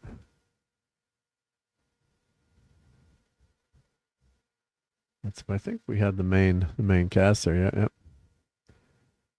Yeah, but great voices. Yeah, and there's a lot to remember in the show. I mean, just a lot of stuff going on. A lot of dialogue. Yep, a lot to remember. I could never remember all this stuff. Yep. So let's see. Yep. What is Operation Mincemeat? Yes, a successful British deception of Second World War. Now, as I said, there's historical debate. How successful was it? In reality, but there's no doubt that it did work. Yep. Is it based on the Netflix film? No, it's based on the same true events, but we aren't connected to the film. We can't confirm the dashing Colin Firth has seen our show, and he's a fan. Yep. Now, how long is the show? Approximately 2 hours and 35 minutes. Including a 20-minute intermission. So, but it's quite a long show. Yeah. Is parking available? Yeah, you can take the train. Fans of all ages are welcome. Yep. 5+. Do you sell merch? Of course you can buy merch. Yep. What is a meat influencer? Our loyal fans are known as mince-fluencers. Consider the mission to convince others to see the show. Some of you have seen it over 300 times. We salute them. So let's see more about these mince-flowers. Yep. Share this tab instead. The term describes fans who are deeply involved with the show's mission, often wearing merchandise, engaging with the cast on social media, attending the Golden Theater in New York. More than 2,000 audience members have seen the show multiple times, with a dedicated group of 53 superfans having watched it 10 or more times. They are often welcome the cast with standing ovations and special tributes, such as singing the show's theme song, Salem Boys. These fans travel all over, and its own Instagram community. So let's see images here. Yep. Well, that's fun. Yep. Yeah, there's a huge group of people waiting to see them outside after the show. Yep. I guess they dress up as the characters. Yep. Yeah, so some really good performances, I have to say. Yeah. And they come out all in the second half opens. They come out dressed as Yahtzees. That was pretty funny. Yep. They did break the fourth wall when they came back. Like, who are you here to see? Yep. Yeah. So if you look at there's also a movie based on this. Let's see. Let me go back to my search for Operation Mincemeat. 2 movies, I think, or 3 movies. Let's see here. Let's see. So we had, the 2021 movie. Let me open up. And there was also a British movie before that, I think. Yep. Let's see here. Let me share this tab instead. Yep. Yeah, the story that changed the course of World War II was a 2021 war drama film by John Madden. And will premiere in 2021. Let's see who's Ewan Montague. He's one of the main characters in the play. And hail to Brian Barth. Oh, we got to make sure I'm not missing my chat here. Speaking of award shows, 6 weeks or more till the Oscars. Also across ABC, Hulu, and Disney. And I thank CBS for 54 years of Grammy Broadcasting Excellence. I think Paramount Plus as well. Best of luck next year to all the people at ABC, Hulu, and Disney Plus. Yeah, so the real person in Operation Mincemeat was Glendor Michael, who died by possible suicidal self-deletion, is obtained and given the false identity of Major William Martin, Royal Marines. So there's a lot that they go through to, prove, create that, the whole background story. They had to actually put the body in a freezer, but actually they couldn't freeze him because they said they'd be able to tell if he'd frozen. But something kind of gruesome.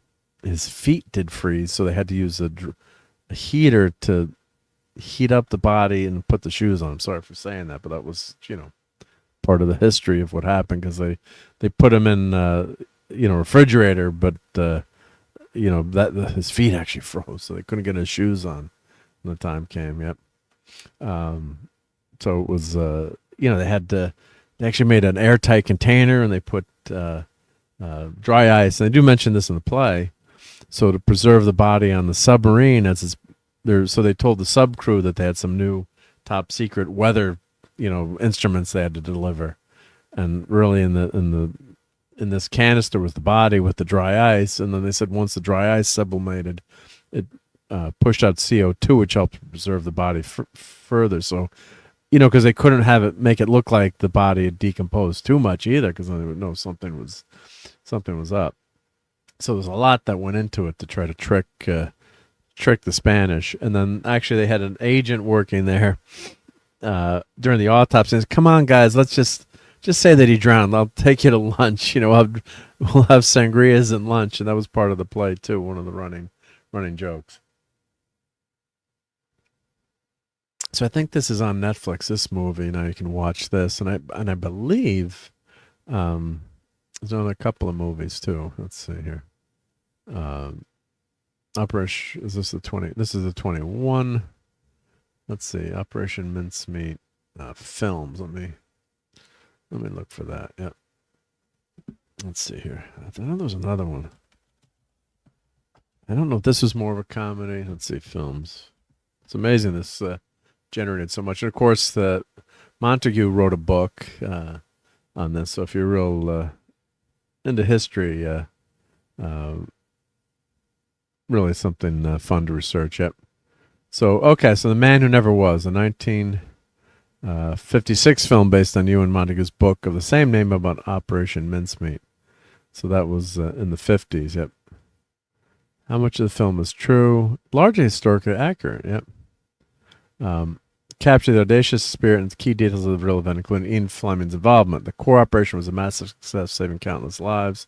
The fantastical elements were real, but the personal relationships were fictionalized. Yep. So I'm gonna have to go. I haven't watched those movies, so I gotta check them out. Yep.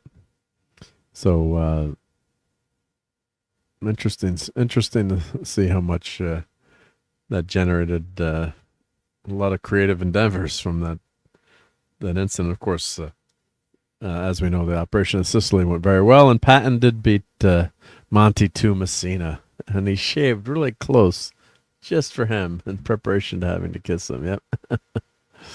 So, but yeah, so I'd recommend it. Wasn't an A plus or I'd say like a B to B minus. Maybe if we're a little bit closer, would have got more of that cast interaction. That's the one time maybe those seats didn't help as much because the music's not the strong suit of this play.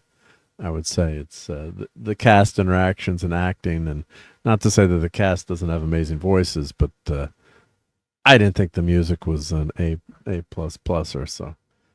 Just my opinion, but I guess eventually someday maybe they'll have this on.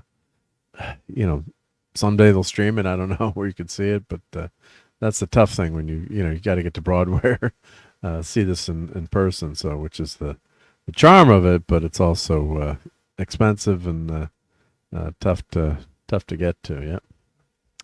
So let's see, what else do we have on tap for tonight? I got to talk a little bit about Wonder Man, and we've also got Fallout, and how about we do some Night of the Seven Kingdoms? Because I've been enjoying that. I don't know if anyone in the chat seen Night of the Seven Kingdoms. Let me know. So let's and George R.R. Martin, he keeps writing great stuff, but he's not finishing the damn book. Finish the damn book. I don't know how. I know he was involved with this. I don't know how much. But in terms of writing episodes, I have to check the credits and all. But yeah, it's. I really enjoyed these first two episodes. I think tonight. Does it drop on Sunday night? Is it Sunday night at 10 p.m. trying to compete with Sunday Night Geekery? Come on, HBO. What are you doing? What are you thinking? But yeah, it's been a really enjoyable show. Okay, so Kimberly has seen it. Good. Yep. And of course, Donnie is a Seahawks or Patriots. Go Hawks. Yeah, same here. Yeah, not room for those darn Deflategate people. Yep. So yeah, let's look at some of the recap here. So we'll do very minor spoilers that are not gonna. Really, a lot hasn't happened in terms of stuff that you could spoil in this show. It's slow moving these first two episodes, but in a good exposition way. So what happens is you meet our main knight, Dunk, who he's actually a squire to. Let's see, let me open up the Wikipedia article here to get the characters. Knight of the Seven Kingdoms. Let's get the cast up so I can take a look at that. let's see here. So the main cast is Peter Claffey as Sir Duncan the Tall Dunk, a low-born hedge knight. So I think a hedge knight is a like a, you're not you don't have royal lineage there, right? You're a commoner, an ordinary person. Yeah, you're a nobody. Yep, you're a mincemeat. Yep. Bamber Todd portrays a young Dunk. Dexter Soul Ansel as Aegon Targaryen, the egg, a child whom Dunk chooses as his squire. So so that's how that gets woven all together. Yep. So let's see, is there anyone else that we would recognize in this cast? So far, not. But Peter Claffey as Dunk has been very, very good in this show. And let's see here. Let's see if we got. So he meets first episode, or you meet his knight that he's squiring for, and unfortunately he's passing, and the opening scene he's burying his mentors, his knight, and at the end he's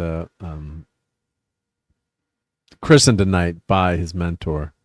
So it was it's a slow burn. It's a slow burn. But let's see. Let's see if I can get episode 1. So if I go to IMDb, sometimes that's the best way to grab some photos from there. Let me bear with me if let me go here to IMDb. But so far, it's definitely been a thumbs up, and it's another precursor to Game of Thrones. So some of these historical, fictional history there, some of these characters, but it's Games of Thrones. Obviously, we all know how that shat the bed and didn't stick the landing. But God, it was a great show for many seasons. So I've been enjoying, the other Game of Thrones show, and I guess we're getting another. We're probably getting another couple of spin-offs too. But we're just knowing that how terrible that ending was. It was just such a bummer that it didn't stick the landing. But what destination TV that was.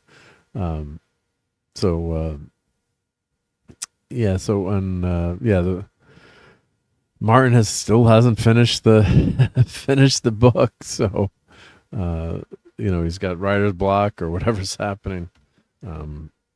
Just not getting it done, but he's getting his new TV shows out. So House of the Dragon has been really good. I thought the last season House of the Dragon not nearly as good as the first.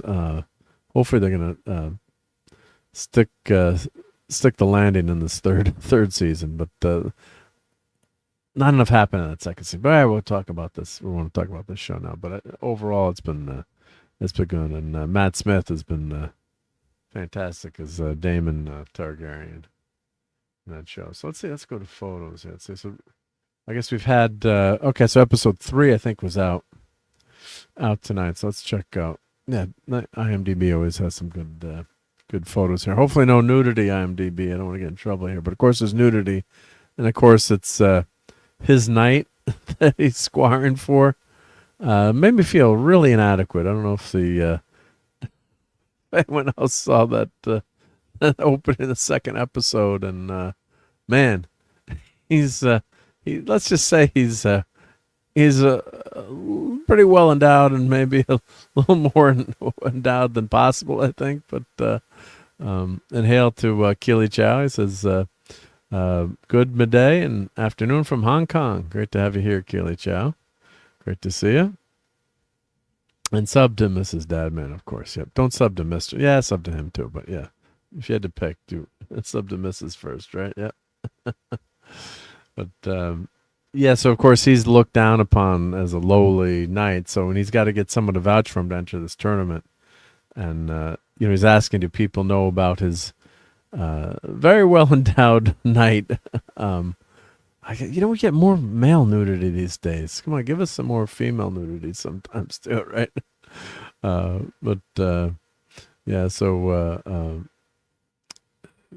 So he's trying to get someone to vouch for him so he can enter the tournament. There's some fun things happen. Of course, he's getting into this tournament, right?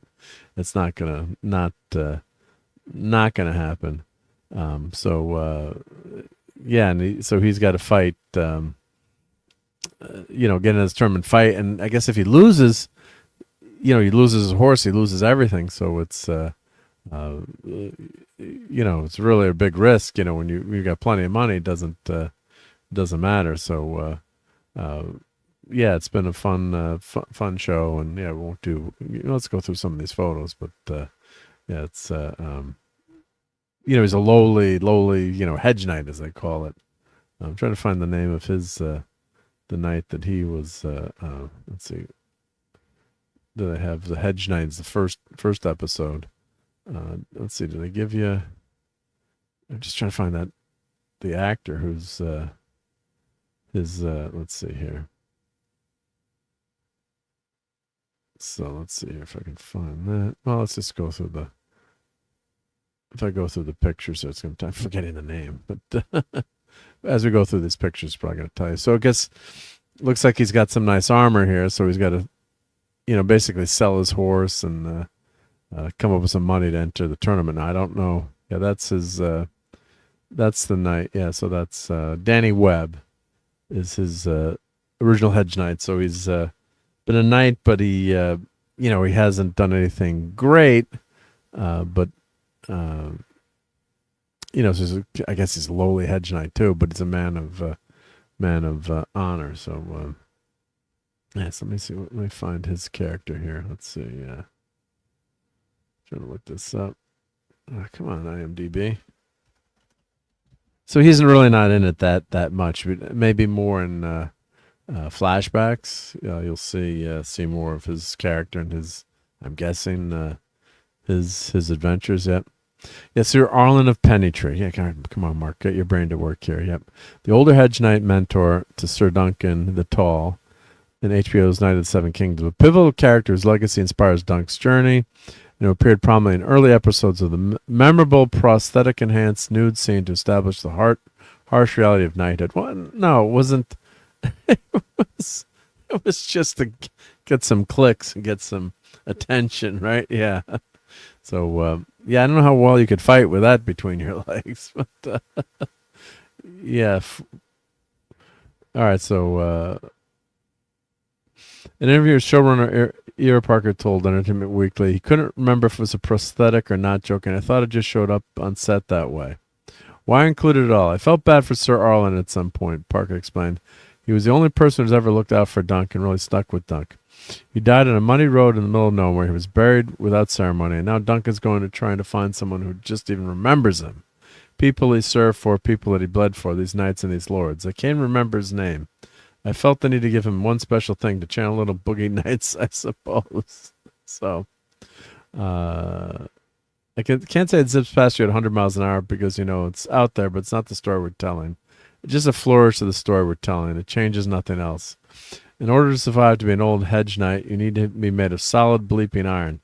Those were tough days for anyone, let alone a fighting warrior who lives under the trees in the 14th century. So he's a small guy and he's slim. I figure he's got something that helps him get through those really intense battles. He's got a certain energy about him, if you will. So, yeah, all right. So that was a backstory, and they just put that in. Why not? Because they can, yep.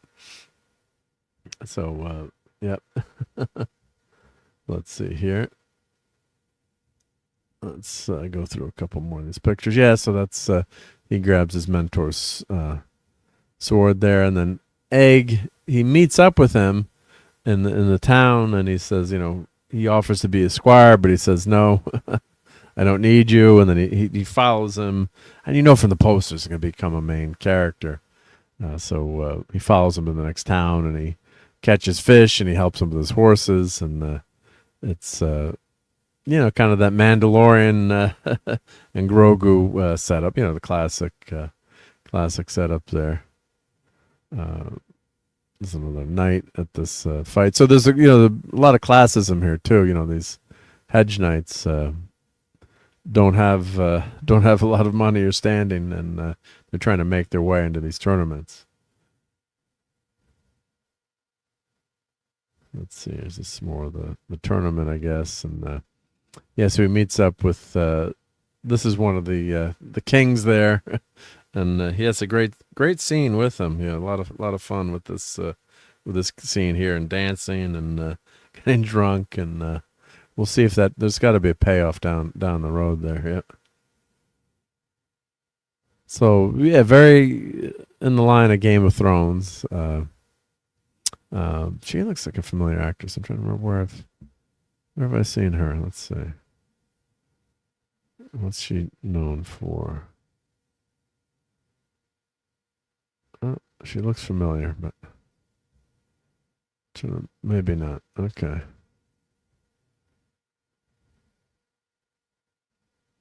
She's out. I believe she's gonna be the romantic love interest. It looks like from the way things are going in this setup. Yep. So beautiful sets.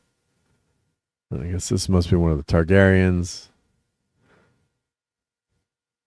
So I'm assuming this third episode probably has some great payoff, because the first two episodes you're just waiting to see what's going to happen, and nothing. There's a lot of fun character moments like this, but nothing major happens. It's a lot of setup. It's a fun setup and well acted setup, but there's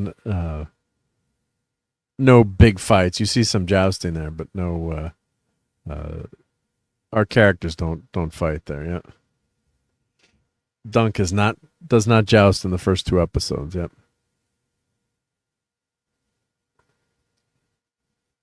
Let's go through a few more of these pictures quickly. Yep.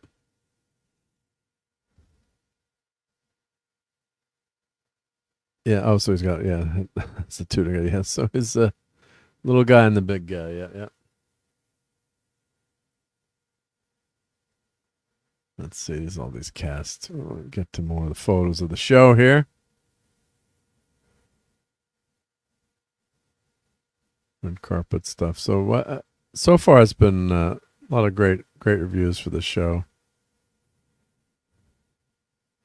Got too many cast photos. Here we go. All right. I know you guys have fun on the red carpet, but you didn't invite me.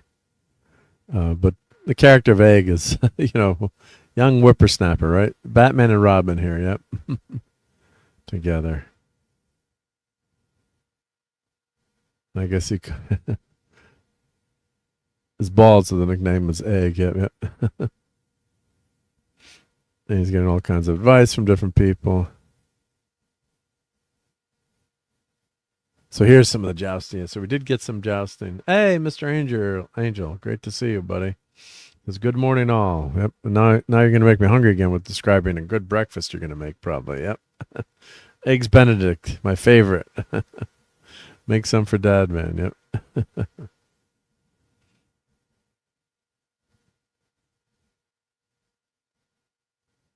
So this must be from the third episode. Yeah, this is when they're partying, right? It's so basically the setup is the end of the second episode. Dunk basically sells off what he has to buy armor from the armorer here, and basically he's got enough money to pay for it for one day, right? So he's got to win in the tournament. So hey, Marks 47 says greeting humans. Oh, and she's a performer, and they're showing how they do. She's in one of these traveling minstrel show. It's a minstrel show or whatever you'd call it, performance show, and they're doing all kinds of tricks. And of course, Dunk takes a cute look, he's paying her to paint her a new shield, because he can't. The tournament people said you can't use your former knight's shield. You've got to have your own shield. So she's painting it for him. So she's a performer in one of these shows there. So yeah, a lot of exposition, but it's good exposition. You're not bored with this stuff. Yep. Mr. Angel says nothing fancy: scrambled eggs with smoked salmon and toast, coffee, fresh juice. Come on, what you got smoked salmon there? That's fancy dancy. Oh, I love smoked salmon. I could eat a lot of smoked salmon. Yep, that's like a good breakfast, and then probably your scrambled eggs are probably phenomenal. I'm sure. Yep. It's easy to screw up scrambled eggs. Yep.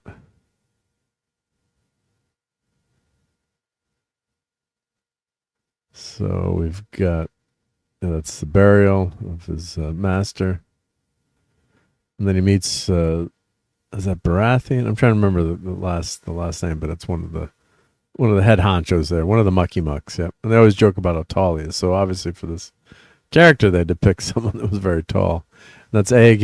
He's gotten everything ready. He's caught a fish and cooked it, and he's helping him out. Yep.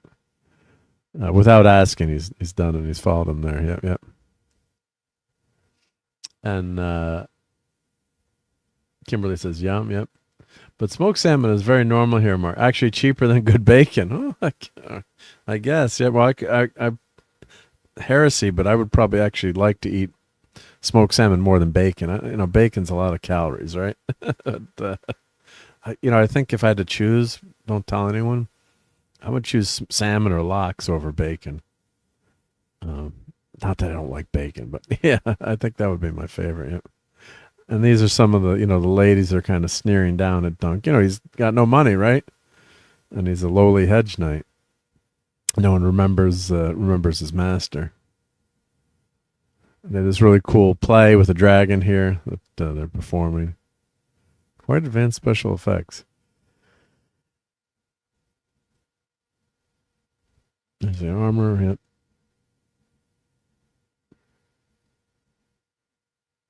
Yeah, so it looks really good. I'm sure they spent a ton of money on this show. Well, I guess there he's going to fight. Yep. So we must be getting that in the third episode. It must be ramping up. I'm assuming. Yep.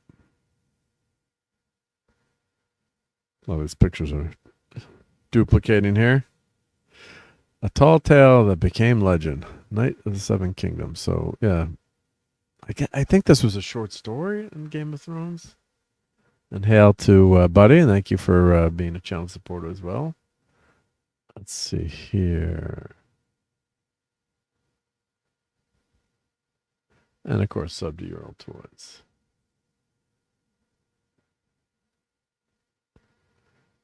So I'm giving this a thumbs up. I'm giving this definite thumbs up. Check it out.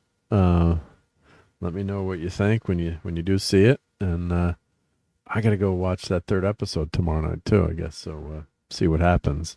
But it definitely, when a show grabs you right away, where you can, you don't know these characters, and sometimes it helps to go back and then watch that first episode again, or first couple episodes, because then you know the characters. But right away, kept my interest, and wanted to. Keep watching it. It wasn't just because of that prosthetic in episode 2. Just kidding.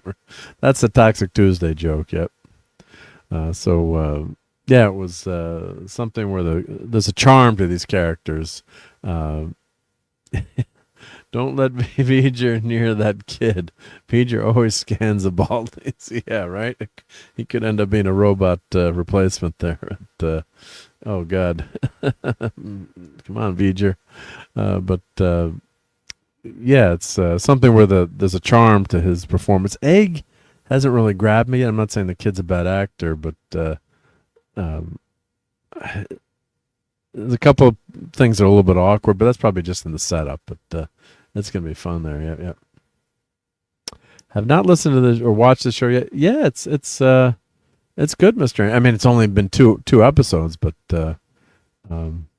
I'd say check it out and let me know what you think. For 2 or 3, 4 episodes, these shows don't get you.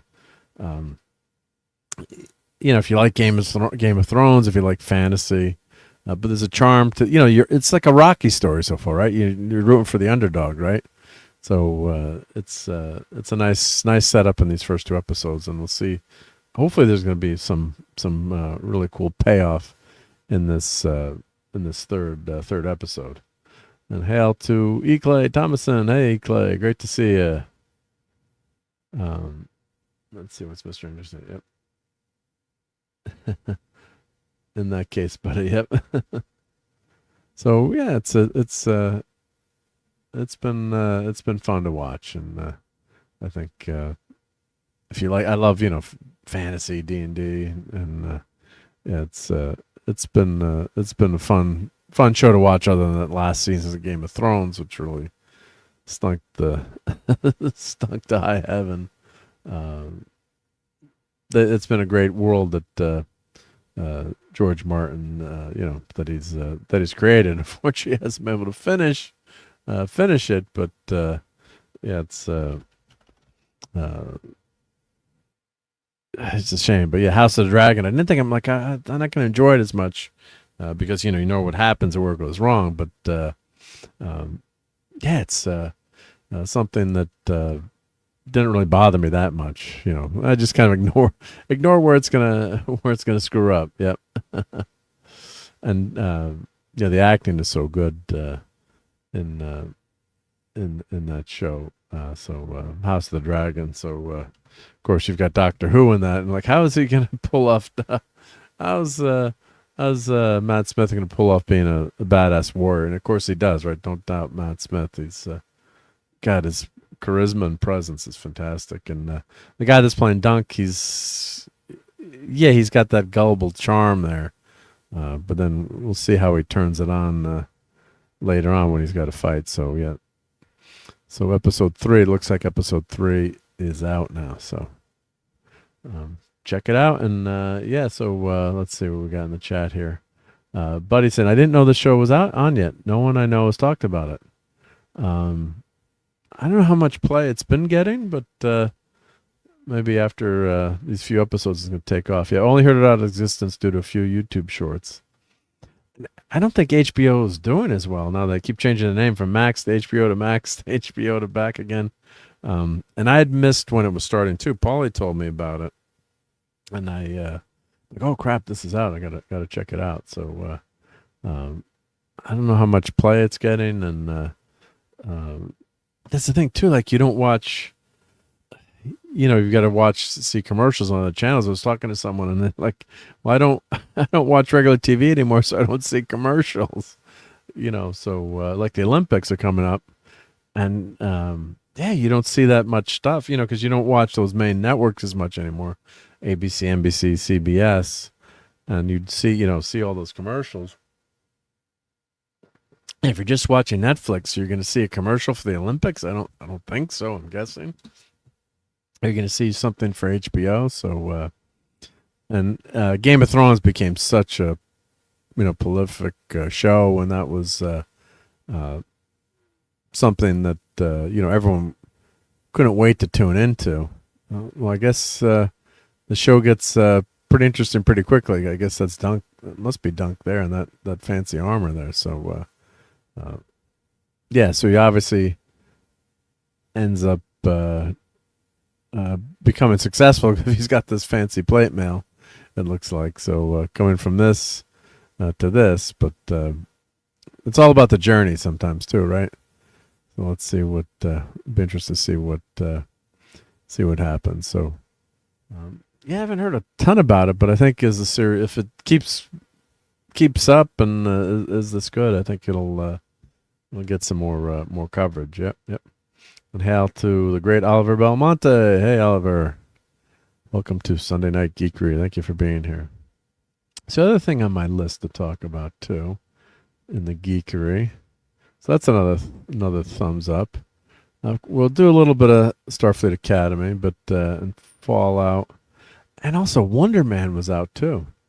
So yeah, let's talk a little about Wonder Man. Now that's something that shocked me too. I thought it was not out yet, and then I actually started watching on the train home tonight. I'm like, I want to talk about this tonight on Geekery. So has anyone in the chat seen anything about the wonderful Wonder Man? Has anyone seen that? Let me give me a thumbs up or let me know in the chat.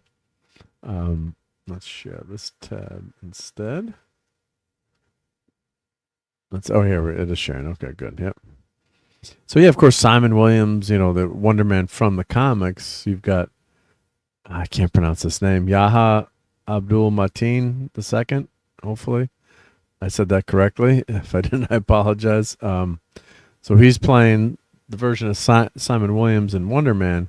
And what's kind of crazy about it's a meta in-universe joke where I guess there's been a Wonder Man movie, which would be the Simon Williams that we know, or like a Buck Rogers superhero, and they're recasting a Wonder Man either movie or TV show, and that's the fake director. Well, I shouldn't say fake, but that's the director in the MCU, and in the Marvel universe, I should say. And he's regarded director, so he's bringing back Wonder Man, and this Simon Williams is trying to get the role as Wonder Man. So the show opens, of course, very minor spoilers here. Nothing will wreck you seeing the show. He's watching the Wonder Man movie with his dad. He just loves it. I guess it's he's become a huge fan of the the Wonder Man, and watched it probably 100 times, and so he's got this opportunity, I guess. He figures out how to get cast in this role, and there's a bunch of twists and turns. I've only finished like 1.5 episodes, so I'm assuming he gets the role as Wonder Man because the show is Wonder Man, and it's Simon Williams. So of course, they've race swapped Simon Williams. This was, the Simon Williams that we knew from the comics, and but they have the original Wonder Man that kind of looks like Simon Williams. So I don't know why didn't they just change his name, right? Why don't have the original guy be Simon Williams, and have him, just play this new character who's going to take it over. So, but it's a meta thing, meta inside joke where it's, it's Wonder Man in this Marvel universe, was a movie about a superhero, and now they're going to do a new movie about it. Yep. So, Marvel Comics readers have long been wondering when Simon Williams, aka Wonder Man, would be joining the fray. Question has been answered as Shang-Chi director Destin Daniel Cretton's Wonder Man TV miniseries is hitting Disney minus this month. Clever piece of casting that will be extra intriguing to viewers who watched HBO's Watchmen, in which he took on the role of Dr. Manhattan. It's a seasoned superhero movie performer, and more that we don't say about that Watchmen HBO show, which sucked. They had one good episode on that show. I think probably was that was the Dr. Manhattan show, but I don't even almost remember this guy playing Dr. Manhattan. But in the craziness, I'm not get into the craziness of this transferring the powers of Dr. Manhattan. But there's one decent episode in that series, and everything else could be erased. Yep. And let's see, Subject Courtney. Yep. Wonder Man is that Kanye West in the pick. Yep. Oh, and I should mention that too. Thank you, Oliver. RP, Catherine O'Hara. Hollywood has lost the movie mom of our time.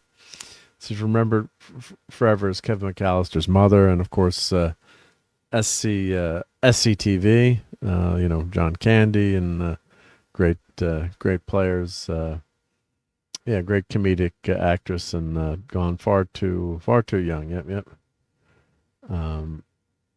Let's see. Buddy's saying probably won't watch Wonder Man. I'm watching it for you guys. I got to say the first episode was pretty good. I just, why did they call him Simon Williams? Just make him another, as much as I want to see, the Simon Williams from the comics, it's an interesting flip there. So if they had done this where there was Wonder Man in the past, and then, they're bringing back him as a show. Now the big giveaway, it's not a spoiler if you've seen the trailer. Simon Williams has superpowers and damage control. They're trying to bring him in. I don't understand. Why don't you just go arrest him then? So there's a setup with Ben Kingsley, and I love Trevor Slattery's character. I know people don't like Iron Man 2, but damn, I love I love that character, and Iron Man 3. I really liked Iron Man 3. Maybe I'm like the only person that liked it.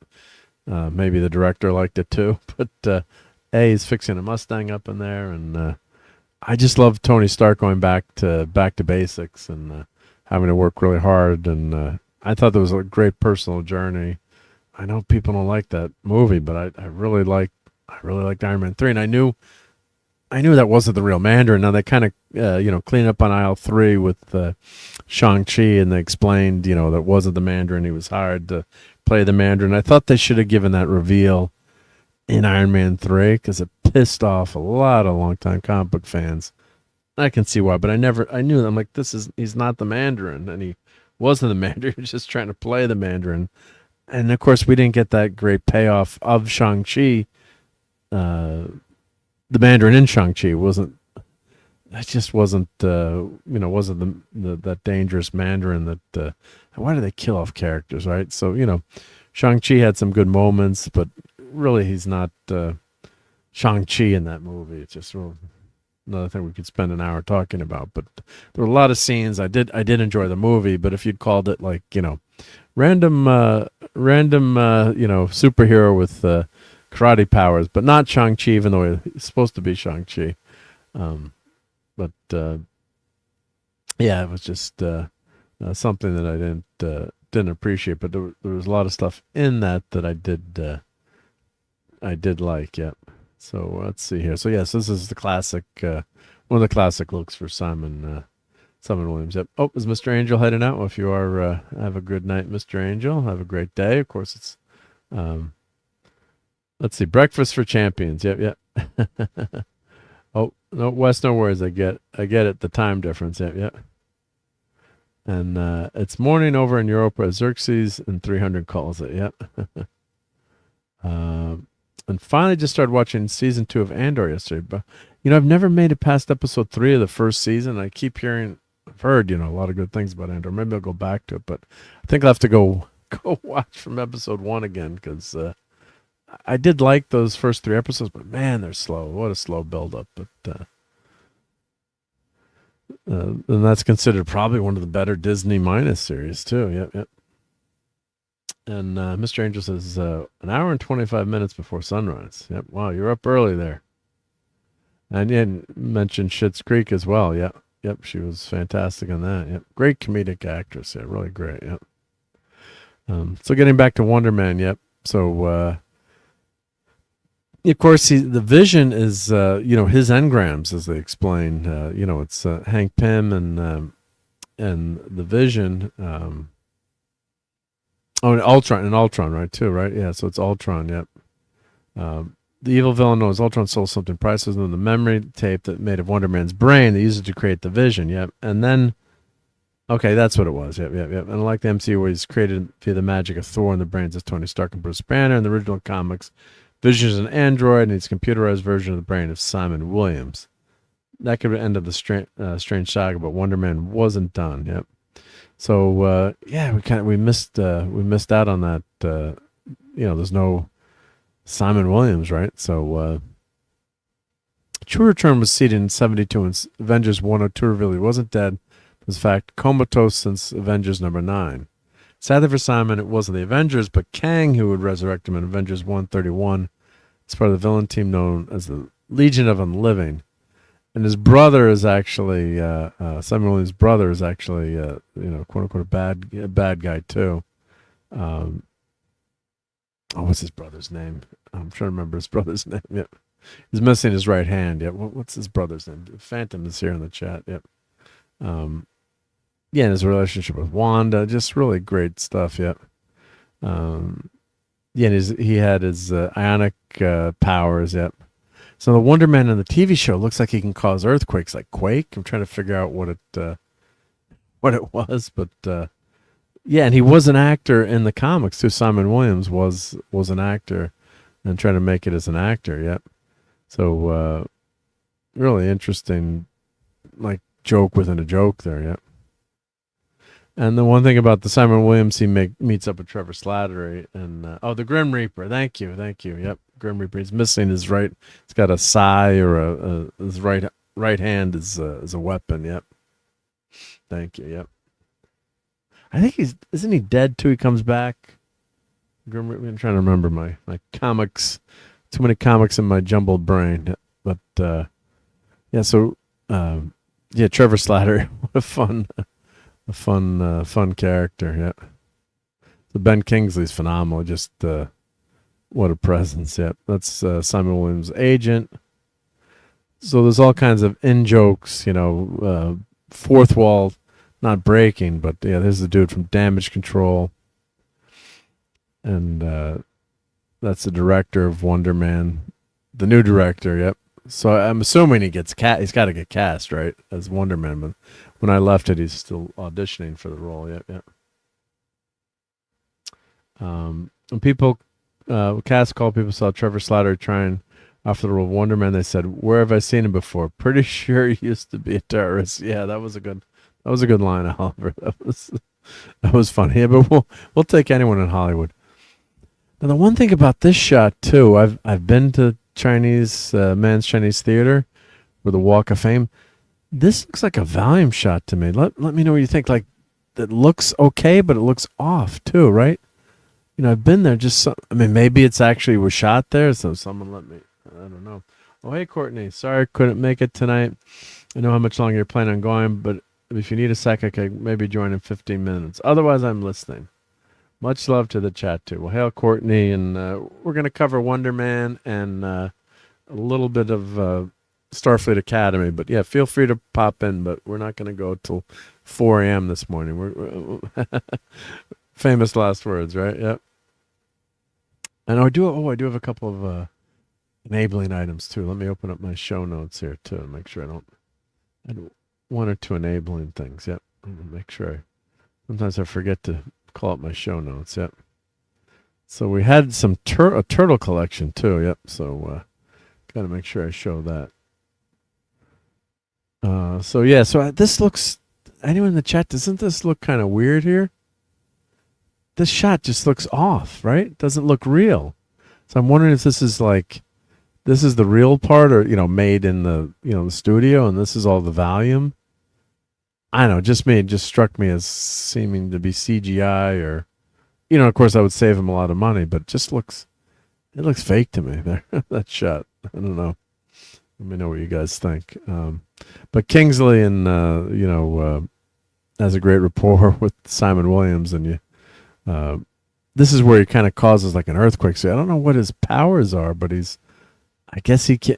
Is there still a Superhero Registration Act or something? I don't know why they're after him so much. It's not really explained in the 45 minutes of the show that I've watched.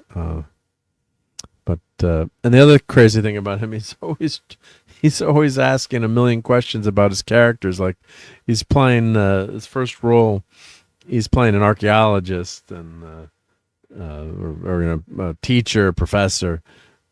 And, so there's like 3 or 4 lines, but he wants to go into all the backstory, and he's got to know everything. And it's like, this is just like a quick role, and he gets fired from the role because the TV show he's been on, because they can't take all the questions and how he's slowing down production. So it's a funny meta, I guess as an actor's joke, like, he keeps asking all these questions, and Kingsley's finally, Slaughter's like, just basically let it go. Just act, like, exhale really quickly, so you can't think anymore. Like, don't overthink it. But he's asking a million questions on these roles and the backstory. It's kind of funny too.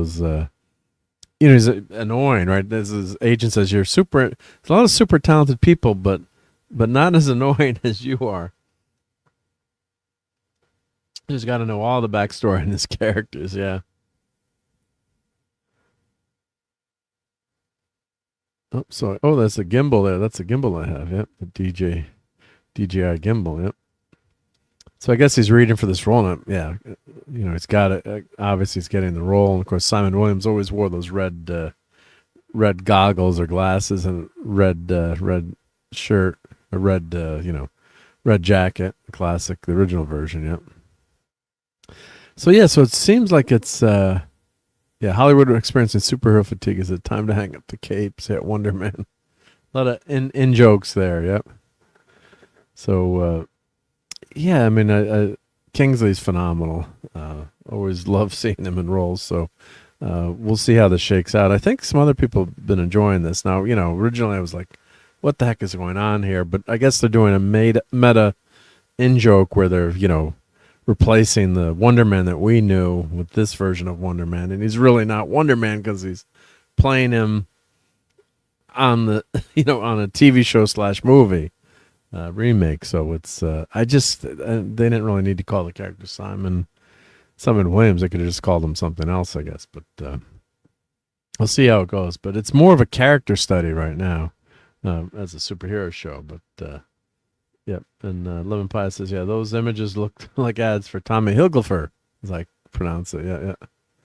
Let's see if we get, let's see if IMDb has a couple other pictures we can go through.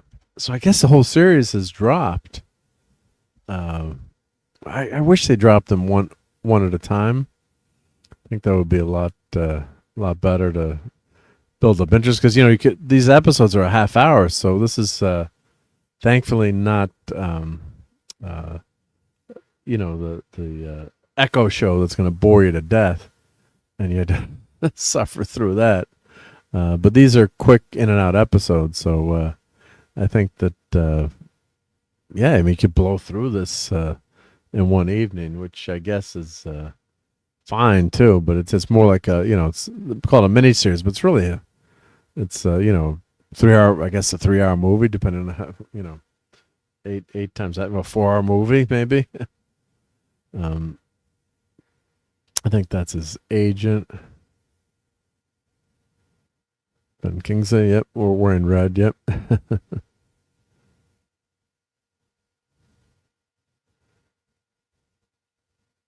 So let's see here. I guess let's see what other photos we get here. There's probably not. Looks like these are for the first 2 episodes. Yeah, you really don't know what his powers are. And there's the original Wonder Man that they're spoofing or remaking. That's our original Simon Williams. Yep, and that's more like what his costume looked. Yep. When Simon gets a possible job for Wonder Man, they told him, "Please sign this document to confirm you don't have any superpowers." Simon just replies, "Yeah." So I don't understand why you couldn't have superpowers, or that's gonna be a big part of the plot here. There's some of the original merch.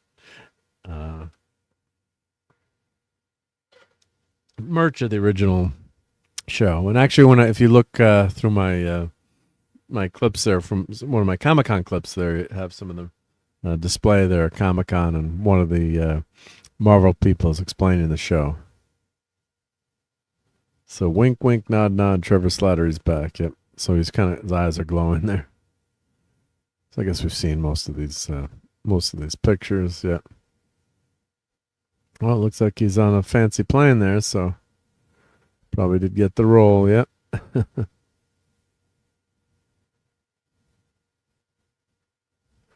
And this guy's good as damage control. Yeah. Demetrius Gross, I guess that's who that is. Yep. Maybe. Let's see. So, not sure there.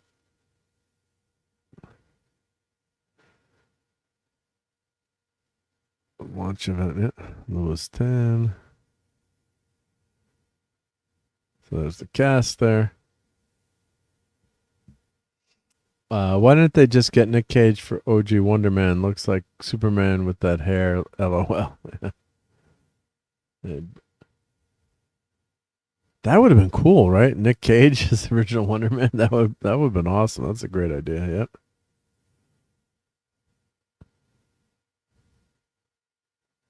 So there's something more going on behind the scenes there. So yeah, so far did I enjoy it? Yeah, you're not getting your Avengers version of Simon Williams, so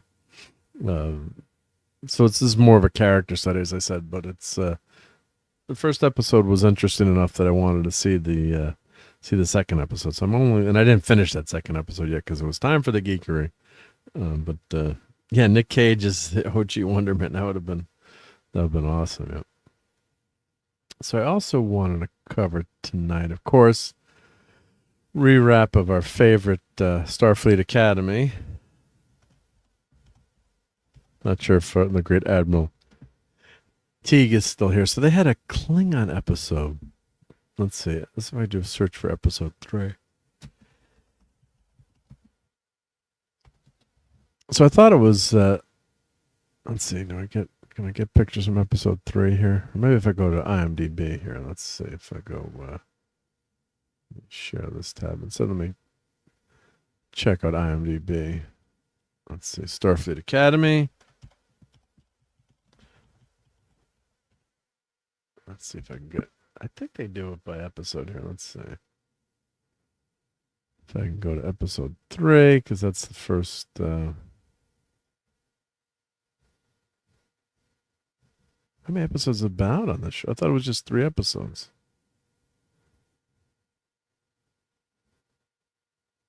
Or is it 4 episodes? Let's see.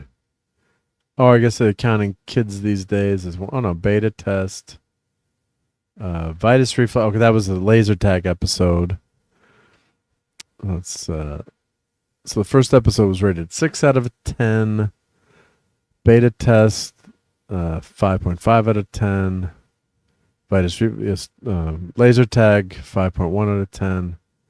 Voxen Excisio. Jaden faces an existential crisis as threatens the species while confronting this past. So you're thinking at that. All right, so the setup of this one is it's a Klingon episode basically. Gene Roddenberry wrote Eugene Rod, or why do they? Is that Eugene or Gene? They must be just putting his name up there. First episode of the show to be actually good, says one reviewer here. Flawed but surprisingly good. That's much of a summary there. Yeah, there's a Riker ship arriving. A lot of little member berries there. Yep. Well, these are too big to read, but let's go back here. Let's see, where's the photos for this one? Let's see here. Where are the photos hiding? Come on, IMDb. Tech specs. I guess they don't have photos for individual episodes. I thought they, sometimes I thought they did that. Let's see. Oh, here, photos. Oh, no photos yet, I guess. That's probably why, yeah. All right, so let's, let me see if I can just pull up general photos here. It's actually episode 4. See, I forgot one of the episodes yet. All right, so let's share this tab here. So there's Jaden's dad. So basically the setup of this episode, we heard next week they start touching the fate of Cisco. I guess I'll be getting mad by proxy vicariously. Yeah, well, they've never resolved what happened to Cisco. I just don't. This is following off of the Discovery universe, unfortunately. So it's set 1,000 years in the future, 900, whatever it's 900. The Discovery traveled, so to be free of canon, but they're setting up all the future, and it's following that. The burn is just such a stupid, horrible idea. Of course, they've got to tear down the Federation and have Michael Burnham save the Federation and bring it back together, without realizing there's other ways to go faster than light. And that ridiculous explanation where the Kelpian is able to blow up all the dilithium across the galaxy, just ridiculous. So that's one of the big problems with this show too. It's following off of that legacy. So basically they're trying to still save the Klingons. Kronos is was destroyed, blowed up, so they're Klingons still don't have a home. This is like 800 years in the future, and of course they've got to fight for a planet. They can't accept handouts. Just a lot of it doesn't make sense. Now some of the characters had some interesting moments. Of course, they made a big deal of his. I guess he's got 2 moms or 2 dads? I don't know, but it's just a distraction. It doesn't really become part of the story. But a lot of the episode is a debate. So the Doctor, they want to debate whether or not the Klingons, the Federation should give the Klingons a handout, basically give them a planet. There's a planet they discover that's just like the Klingon planet, same density and temperature, I guess, and very compatible for the Klingons. And Jaden, of course he can't. In the beginning of the episode, he can't speak. He can't handle going to having a debate at all, and shaking, and he can't handle the truth, basically. And by the end, of course, he becomes a master debater. I could phrase that better, but believe it or not, I was actually on the debate team in high school, and actually did win some debates. I did have some debate trophies in my basement, so I was a master debater as well. Came in first place at one of the Yale debates. Yep. which was a lot of fun. But when they're showing these debates, you never interrupt someone you're debating. Like, you're not allowed to interrupt someone. So in some of these classroom scenes, they keep interrupting them. I guess they're doing it to move the episode along. But there's a Q&A in a debate, but you have to let the person answer, and they've got a time limit. You can't, once you ask your question, then you can come back after the time limit. Or if the person says, you can just go back and forth, like a minor point, as someone who was on the debate team. But maybe in the future they don't know how to debate. But they keep setting up this debate. And what the hell shoes is he wearing here? Look at these freaking shoes that he's wearing. Yeah. Do they have? Let's see if they've got a picture of these. I don't know what the heck kind of footwear he's got going on here. Let me open this link in the new tab. Check out these shoes. I guess they're trying to make them taller, but why'd they put that space in between there? And Mark's 47 says they recopy the Andromeda plotline more or less. Federation dies. Crew from the past arrives, horrified to see it fell. Try to help reunite him. God, now that you mention that, that's 100% right. Yeah. Yeah. I didn't even think of that. I haven't seen Andromeda in a long time yet. Of course, that was the show with Hercules as the captain. Yep. The Andromeda plotman was Roddenberry's, but when Robert Wolfe wanted to do it, they told him no, so he ripped out all the Star Trek names. Okay.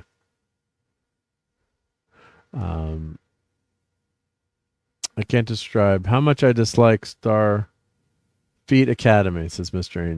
Angel. Yeah, look at the feet there. Look at those ridiculous boots. Man, those are crazy. Yeah. So I got to say that the basic setup of the story is not a bad setup for the story, right? The idea of this is not bad. I don't know why the Klingons don't have a homeworld. Maybe if they'd done another species, it would have worked a little bit better. The debate parts, there are a couple of good parts in the debate, but the characters keep interrupting each other, and they have this fake. These guys are supposed to be best friends, and they've got the, of course, the fake fight. You got to have these guys, be really pissed at each other. And then the parents who, feel disgraced by Jaden, who wants to be a healer. Just the way they describe the Klingons, so it doesn't make sense that everyone's got to be a warrior too. And we know that that's not always the case, but they have a scene where he's got to become the hunter, and he causes his dad to miss the shot. So they explain that that was really his dad letting go of you. So what happens is, the Klingons are basically homeless. They're, wandering the galaxy. So there's a spaceship that explodes and has his parents on them. So the big mystery is what happened to his parents. And of course, the Starfleet Academy ship goes off to fight, but actually they take off with this front part, and then the UFO part in the middle, then the saucer nacelle takes off to fight. The special effects are good, but just such a horrible looking ship. Now, as I keep saying, if this part the building part, the front part, the neck and the the saucer would take off. Why do they need to take off? Why can't they just transport to another ship in orbit? The tech they have is ridiculous in the show, but if they'd merge with another really cool looking, more Star Trek looking ship, I would have liked that idea. Because the idea of think of like the Enterprise, the saucer section and the neck landing and turning it into a building. I guess I could live with it, but yeah, it's just something that when it mates, for lack of a better term, with its nacelles, it's just an ugly stepchild. Just horrible design from the top. They're trying to make it look like the wings of wings or something there, but it just doesn't look good. It's all this detached nacelles crap. Yeah. So Buddy said, "Oh, I love forensic speech and debate." Yeah. And Klingons, he died with honor from that splinter that got infected. Yeah. And Jason of Sci-Fi for me hates Starfleet Academy as well. Starfleet Academy is better interrogation technique than water butter in this Keely Chow. But I have to say, like, the story, at least the storyline of this episode, the nuts and bolts of it, could have been a good episode of Star Trek. And it seemed that was something that Star Trek could have done. Of course, it was a rehash, of course, of,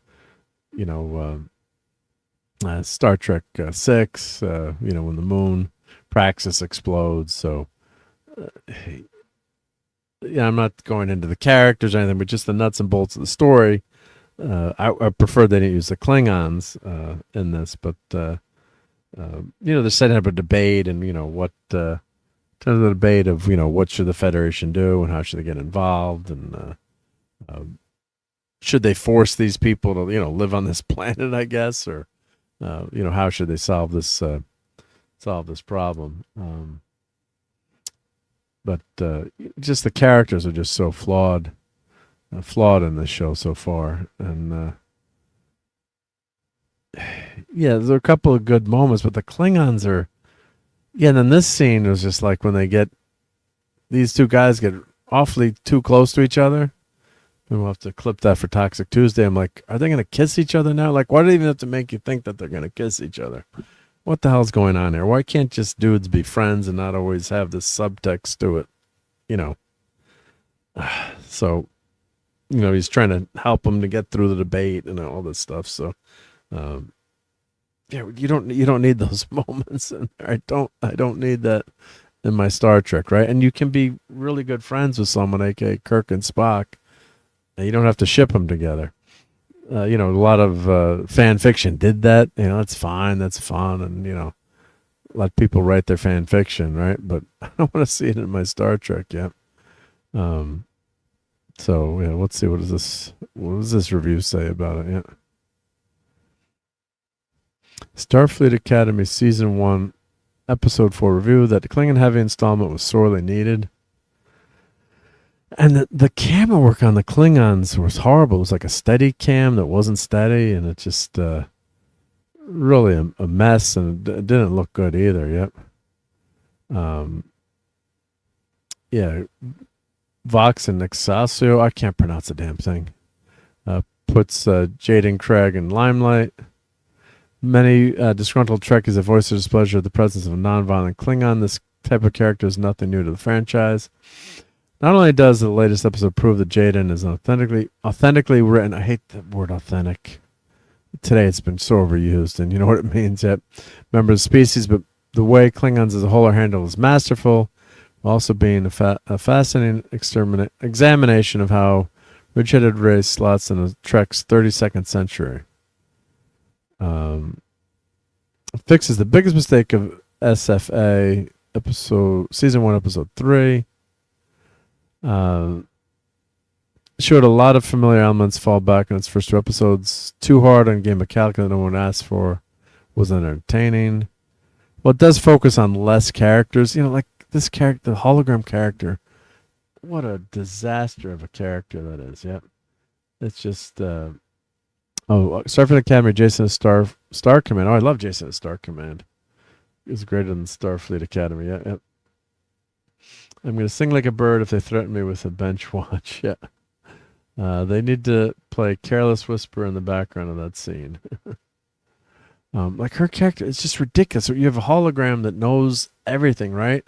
At least the doctor, it made sense how he was turned on for so long in the Delta Quadrant and all the medical staff was killed. But also, you would think they would have trained a lot more people to be doctors or physicians or nurses on the show, not just Tom Paris. But that's an aside as well. But just a ridiculous character because you've got that computational power. You would know everything, right? So I guess it's an AI that doesn't know how to act, maybe, but it's just a ridiculous character. Yep. The doctor was used the perfect amount and handled brilliantly. Well, I love Robert Picardo's doctor, but just seeing him in this show. Yep.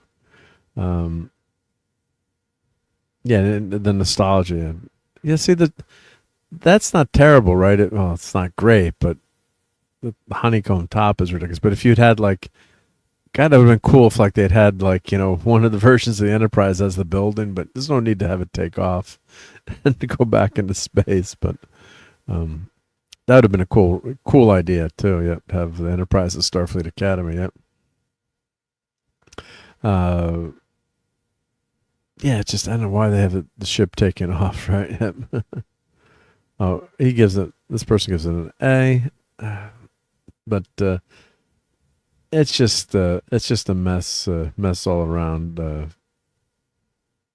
But it was marginally better than the first 2 episodes. I'll give it that. So that's enough Starfleet Academy. I don't think anyone's really enjoying it that much, and I wish we had gotten give us TOS era of Starfleet Academy where everyone acts like it's really the military and not set in the quote unquote future, Discovery future. It's just a mess. Yep. Just a mess. So let's show a couple of enabling items and interesting items. So people have figured out how to make Wei Chang made the original communicator. It turns out it's from a Plastic Sterling Company pencil box. So how cool is this? You learn something every day about Star Trek. So look at that side profile. What does that look like, people? Star Trek fans out there, like a communicator. So he chopped up the quadrants here, and actually, you'd think I would just cut it across like that, but he cut it at an angle here. And you can buy these pencil boxes. Now, of course, the price is jacked up since everyone figured this out. And they've got the quadrants here and how it was assembled. So it's not entirely square off. And, it's lower here too, right? It's not at that line of that box. So this is basically, like a sliding tray here, and you keep your pencils in there, right? Because why not? You're going to school and you don't want to lose your pencil. So, and then showing how it's all chopped up, and people are making communicators now using this pencil box. Is Wang. Okay, I'm trying to say his name correctly. Hua Chang, thank you. Great design of a lot of these props. So they're figuring out, how this worked, and things are lining up too, like the bumps in the bottom. And if you read this article really in detail, you can see how this all fit together. But really cool stuff. Yep. So the front and the back, and that makes sense too, right? You're going to make a prop. You're going to try to use something that exists, and that way, you can do something much faster and a lot cheaper than creating everything from scratch. So he you make the original communicator, and you make a mold from this shape. So this saves you a lot of time, right? If you're cutting up something that's already exists, you cut it up, and then you make it, and then send a lot of these dimples and everything makes sense. Confounded people for years, like why certain things were on this communicator. So I think there's Alpha, Epsilon, and Zeta. Those are 3 original surviving communicators, and they're comparing them all to each other. and really great in-depth article. But I wanted to share that with everyone. So check that out. And you can still buy these pencil boxes on Fleabay. 60 to 120 bucks. I saw they were ranging, in prices, and really cool. And then as soon as you see that, you're like, aha, that's it. That's the communicator. So he has some great articles and YouTube videos on this. So check that out. And where no pencil has gone before, right? So really cool, really cool. And it makes a lot of sense, that you would do something like this to save time and use real, quote unquote, real world items. Like, famously the salt shakers from Star Trek were,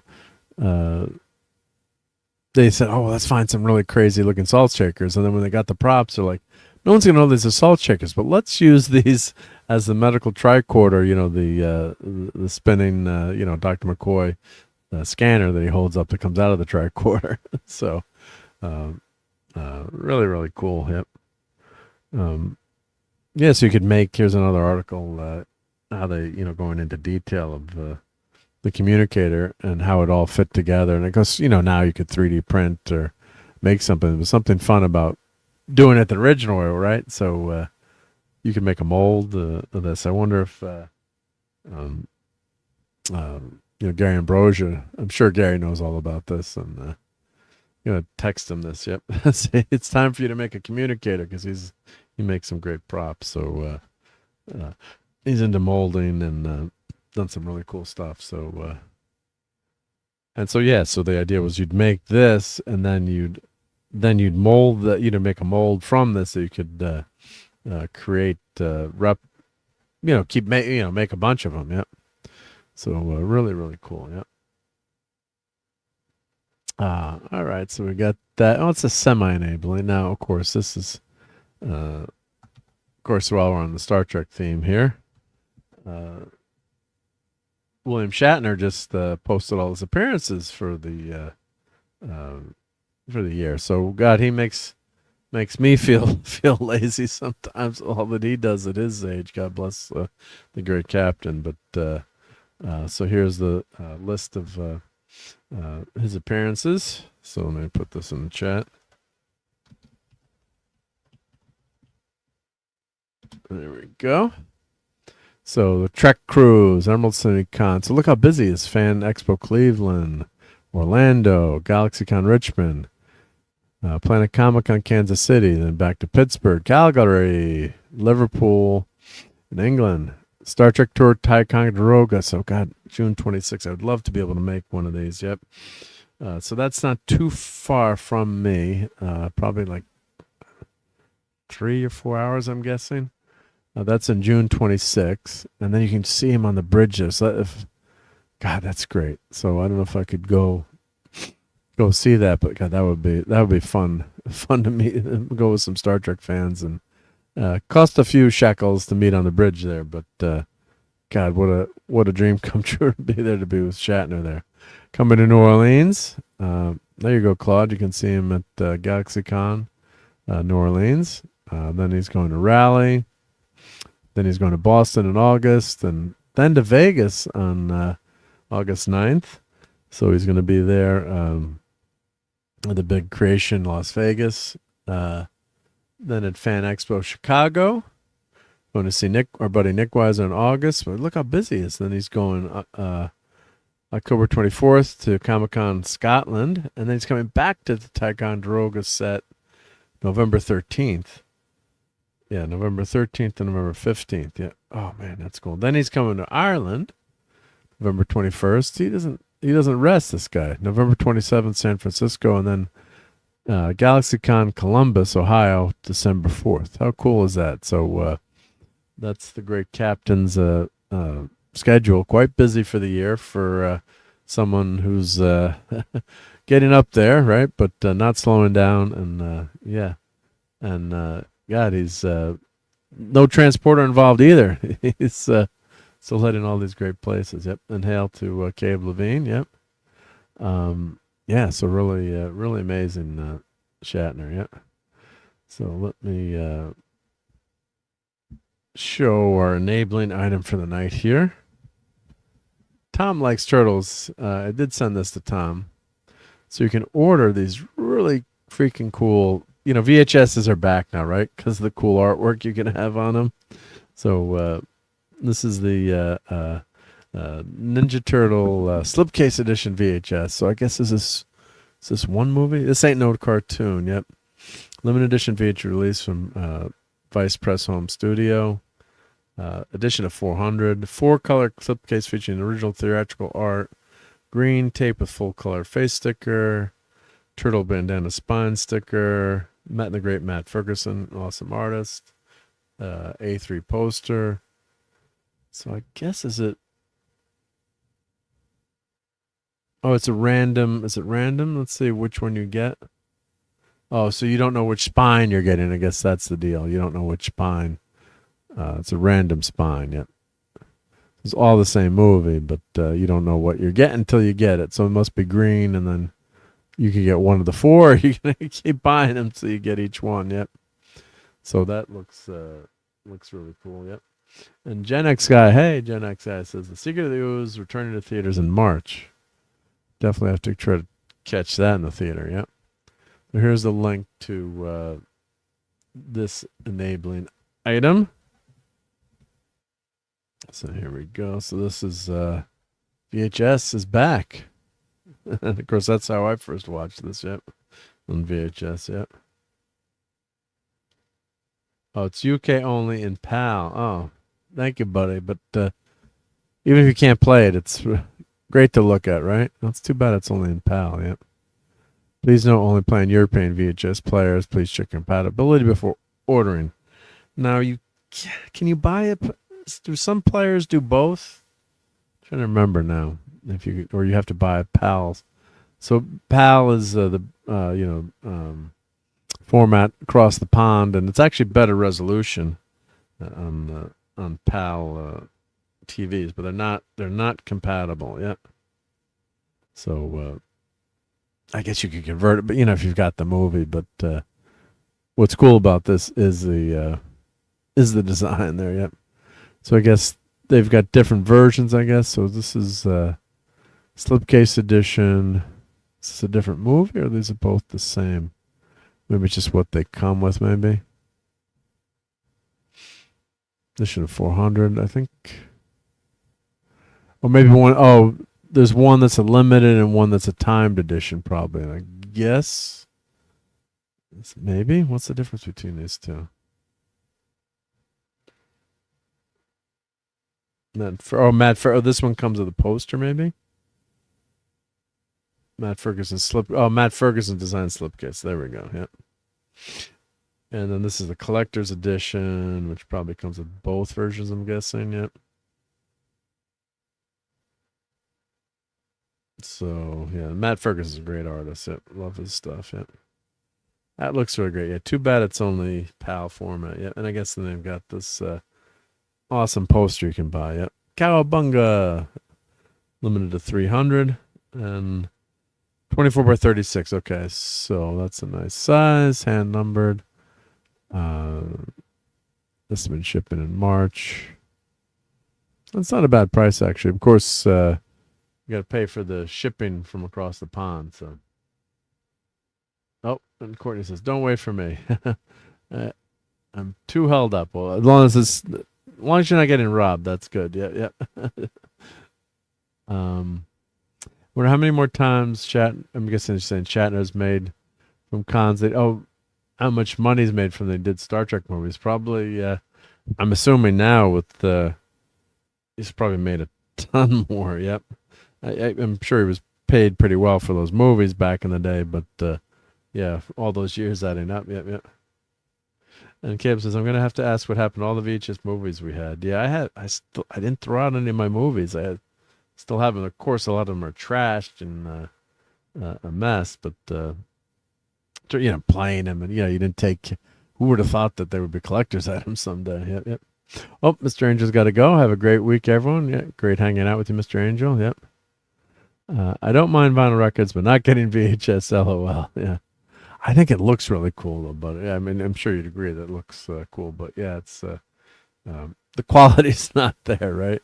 Vinyl records, people love the sound of vinyl, but yeah, it's and as Donnie says here, same. Now that the Power Rangers playback YouTube channel got fully restored, woohoo!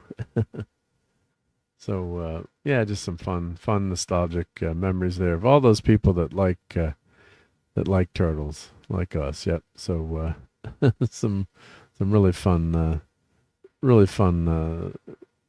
designs here that it's great to have the opportunity to spend money on this stuff, right? So yeah, I just love those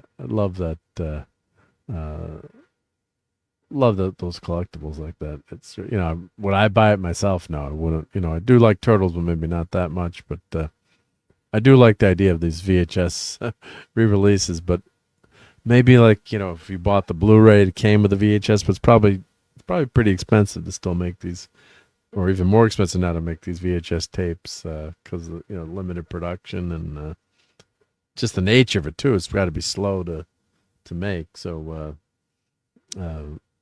yeah, it's something that I kind of like, but it's like a part of a set that'd be fun. Like get the VHS too, and you can put it on the shelf, and kind of looks cool now, right? Which is hysterical, right? But yeah, it's a lot of fun to think of. Things look better too, right? VHS, the quality was just never there, but it's a nostalgic factor there too of how much you remember being able to watch movies back in the day when you had to go to the movie theater before. So, but yeah, I do like that idea. I think it's a cool idea, but it's kind of expensive for $50. Yep. But Tom Connor should own that, right? Yep. Tom should have that. Yep. Or they should send Tom one. Yeah. Tom should have to buy one. They should give one to Tom, right? He's the number one turtle fan out there. Yep. So, all right, peoples. I think we covered everything that we wanted to cover tonight. I don't think did I miss anything that was on my list to cover? Let me check my my channel notes here and make sure. Let's see. And then we're going to thank our channel members and supporters here. Let's see. What else was I going to? What else was I going to mention tonight? Yep. Well, we did Starfleet Academy. Fallout. All right, we'll save Fallout for next week. But I have been enjoying Fallout, and Maximus is not a moron anymore, which is a good thing. So yeah, we'll talk about Fallout next week. But I still have been enjoying that. Oh, let's catch up to the chat here too. Yeah. You remember the original Star Wars trilogy on VHS? Yep. I got that in my living room right now. Yep. Rennie Jacobs, who voiced April O'Neil in the 80s TMNT series, celebrates her birthday today. She's 69 years old. Well, God bless her. Yep. April O'Neil is 69. Wow. Mr. Anderson says, I like to remind people that old VHS tapes not stored properly will literally crumble looking in. The box was stored in a hot attic, in a box in direct sunlight. Yeah, those are gone. Well, I keep mine in the basement. I was, at one point, I'm like, I'm going to just throw all these out. And I thankfully I kept them. And I do have a lot of old TV shows to record, which I don't really care about. But what's fun is when you go back and then you see all the old commercials. I popped a few of them in. I still have a VHS player. I have a VHS to DVD burner. And damn, it's fun to watch some of those old commercials. It's more fun than seeing the shows. But yeah, you're right. Yeah, if they're not preserved, and yeah, VHS won't last forever. Neither will your DVDs and things you've burned. I mean, they will last if you've converted them to a hard drive. But then if you lose that hard drive, God forbid, then you're going to lose it. And who knows with the formats, right? Eventually formats get lost, and how do you play them back? I was at one of the Smithsonian museums. The Aircraft Reclamation Center used to open twice a year. I don't know if it still does. We can go behind the scenes. One of the museum curators there, it was a fantastic day. I wish I had a digital camera. I only have like 10 pictures or 15 pictures. all the aircraft that they're working on and fixing or mothballed or stuff that can't make the museum. If you're an aircraft nut, oh god, it was such a day, and they just didn't have, you had film was expensive, and I didn't, I would have taken probably 1 million pictures, but they were showing us like a box of tapes, and they're like, we don't know what format this is, how to play it back, it looked like reel to reel, or like, is the machinery left, like we don't know what's on here, and it was recorded. It wasn't film, it was audio, but they're like, we don't even know how to play this back. So stuff can get lost like that too, yep. And Buddy says, Marvel are releasing Ultraman Omnibus in July. It's up for pre-order. Well, thank you for letting us know that, yep.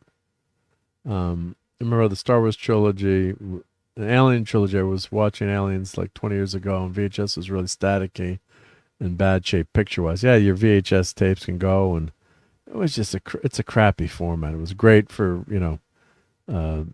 seeing, getting to, see movies, at home for the first time, but just a crappy Fallout format. As I'm reading, Fallout improved because the writing got a little more serious instead of being completely stupid and goofy. Yeah, Caleb, I agree. The the stuff with Lucy, she's got those snippy comments, but it's not totally goofy. And Maximus is not a moron, is my headline for season 2. Yep.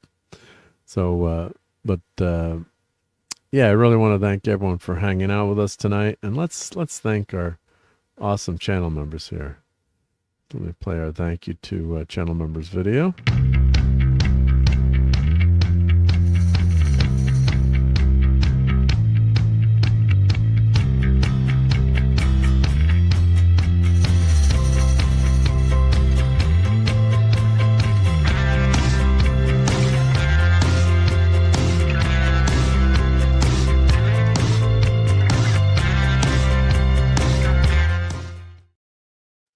Thank you so much, everyone. We did have some new subscribers, so I'm going to have to update that with the new peoples. But let's thank all our top fans tonight. Yeah, we got about 50 people watching right now. I hope you enjoyed. I think this is the first time I've been solo the whole darn time. So thank you for sticking with me, and hope I did okay on going solo. But thank you, everyone, and let's go through the chat here. So we had. Let me shrink this down so I can read all these.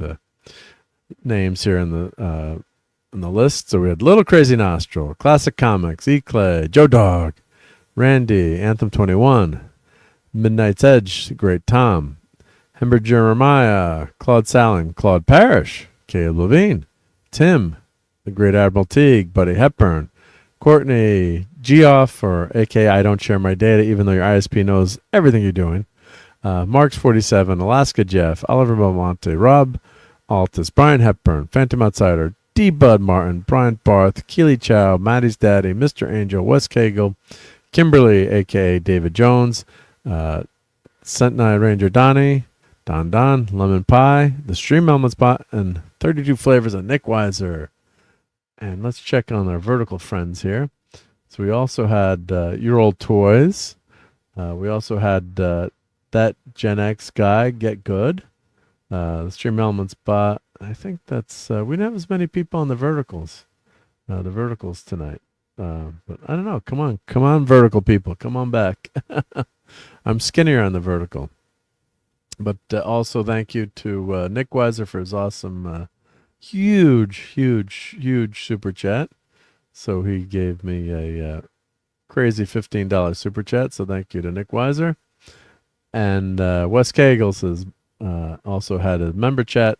Cold day is nothing better than hot buttery toast. Well, let's play that again. We all love hot buttery toast, right? Let's see here. Would you like some toast? Some nice hot crisp brown buttered toast. So good night to Keely Chow. Good night, Courtney, and hope to catch you next week. And good night to all. Good night, Jonathan Conroy. I hope I got everyone in the chat here. Yep. So as people drop in, thanks to all those lurkers out there. We love lurkers. That's a good kind of stalking, like the lurkers on your YouTube channel. And really appreciate you guys hanging out with me. And God, it's a lot of fun fun doing this Sunday Night Geekery show. Sometimes I'm a little tired tonight, but no, it's always then you get rolling. You have a great time. So thank you everyone for being here. Have a healthy and safe week. Stay warm out there. Don't freeze your know what off. And thank you for a great show, Keely. Thank you very much. Much appreciated. Yep. And go check out Wonder Man. I can see where people are hesitant about that, but I'd say the Knights of the Seven Kingdoms look like a really promising show, and Fallout has been damn good too. So go enjoy that stuff. And we'll catch you on the next Geeker. And let's play some clips on the way out here. I'm gonna pull myself out and play some fun clips.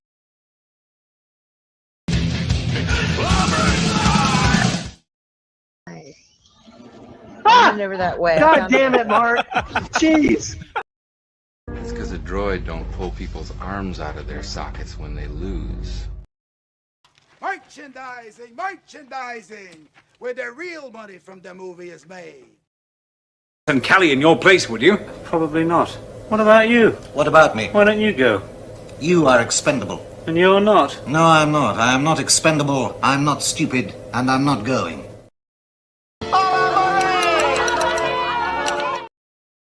There's only one thing I want to say to you, Commodore. You're a dumbass. I protest. I am not a merry man. Groovy. I like you a lot.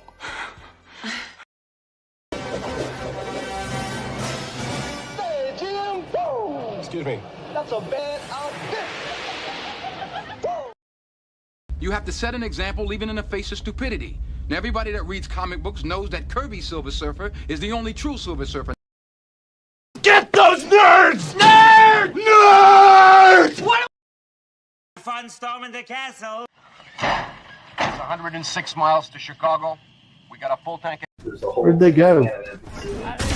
Right there. Oh, screw you! Never that way. God damn it, Mark. Jeez. Fun storming the castle. It's 106 miles to Chicago. We got a full tank of gas, half a pack of cigarettes. It's dark, and we're wearing sunglasses. Hit it.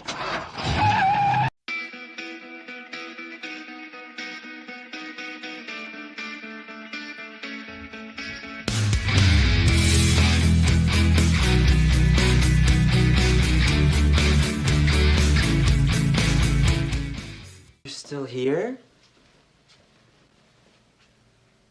It's over. Go home.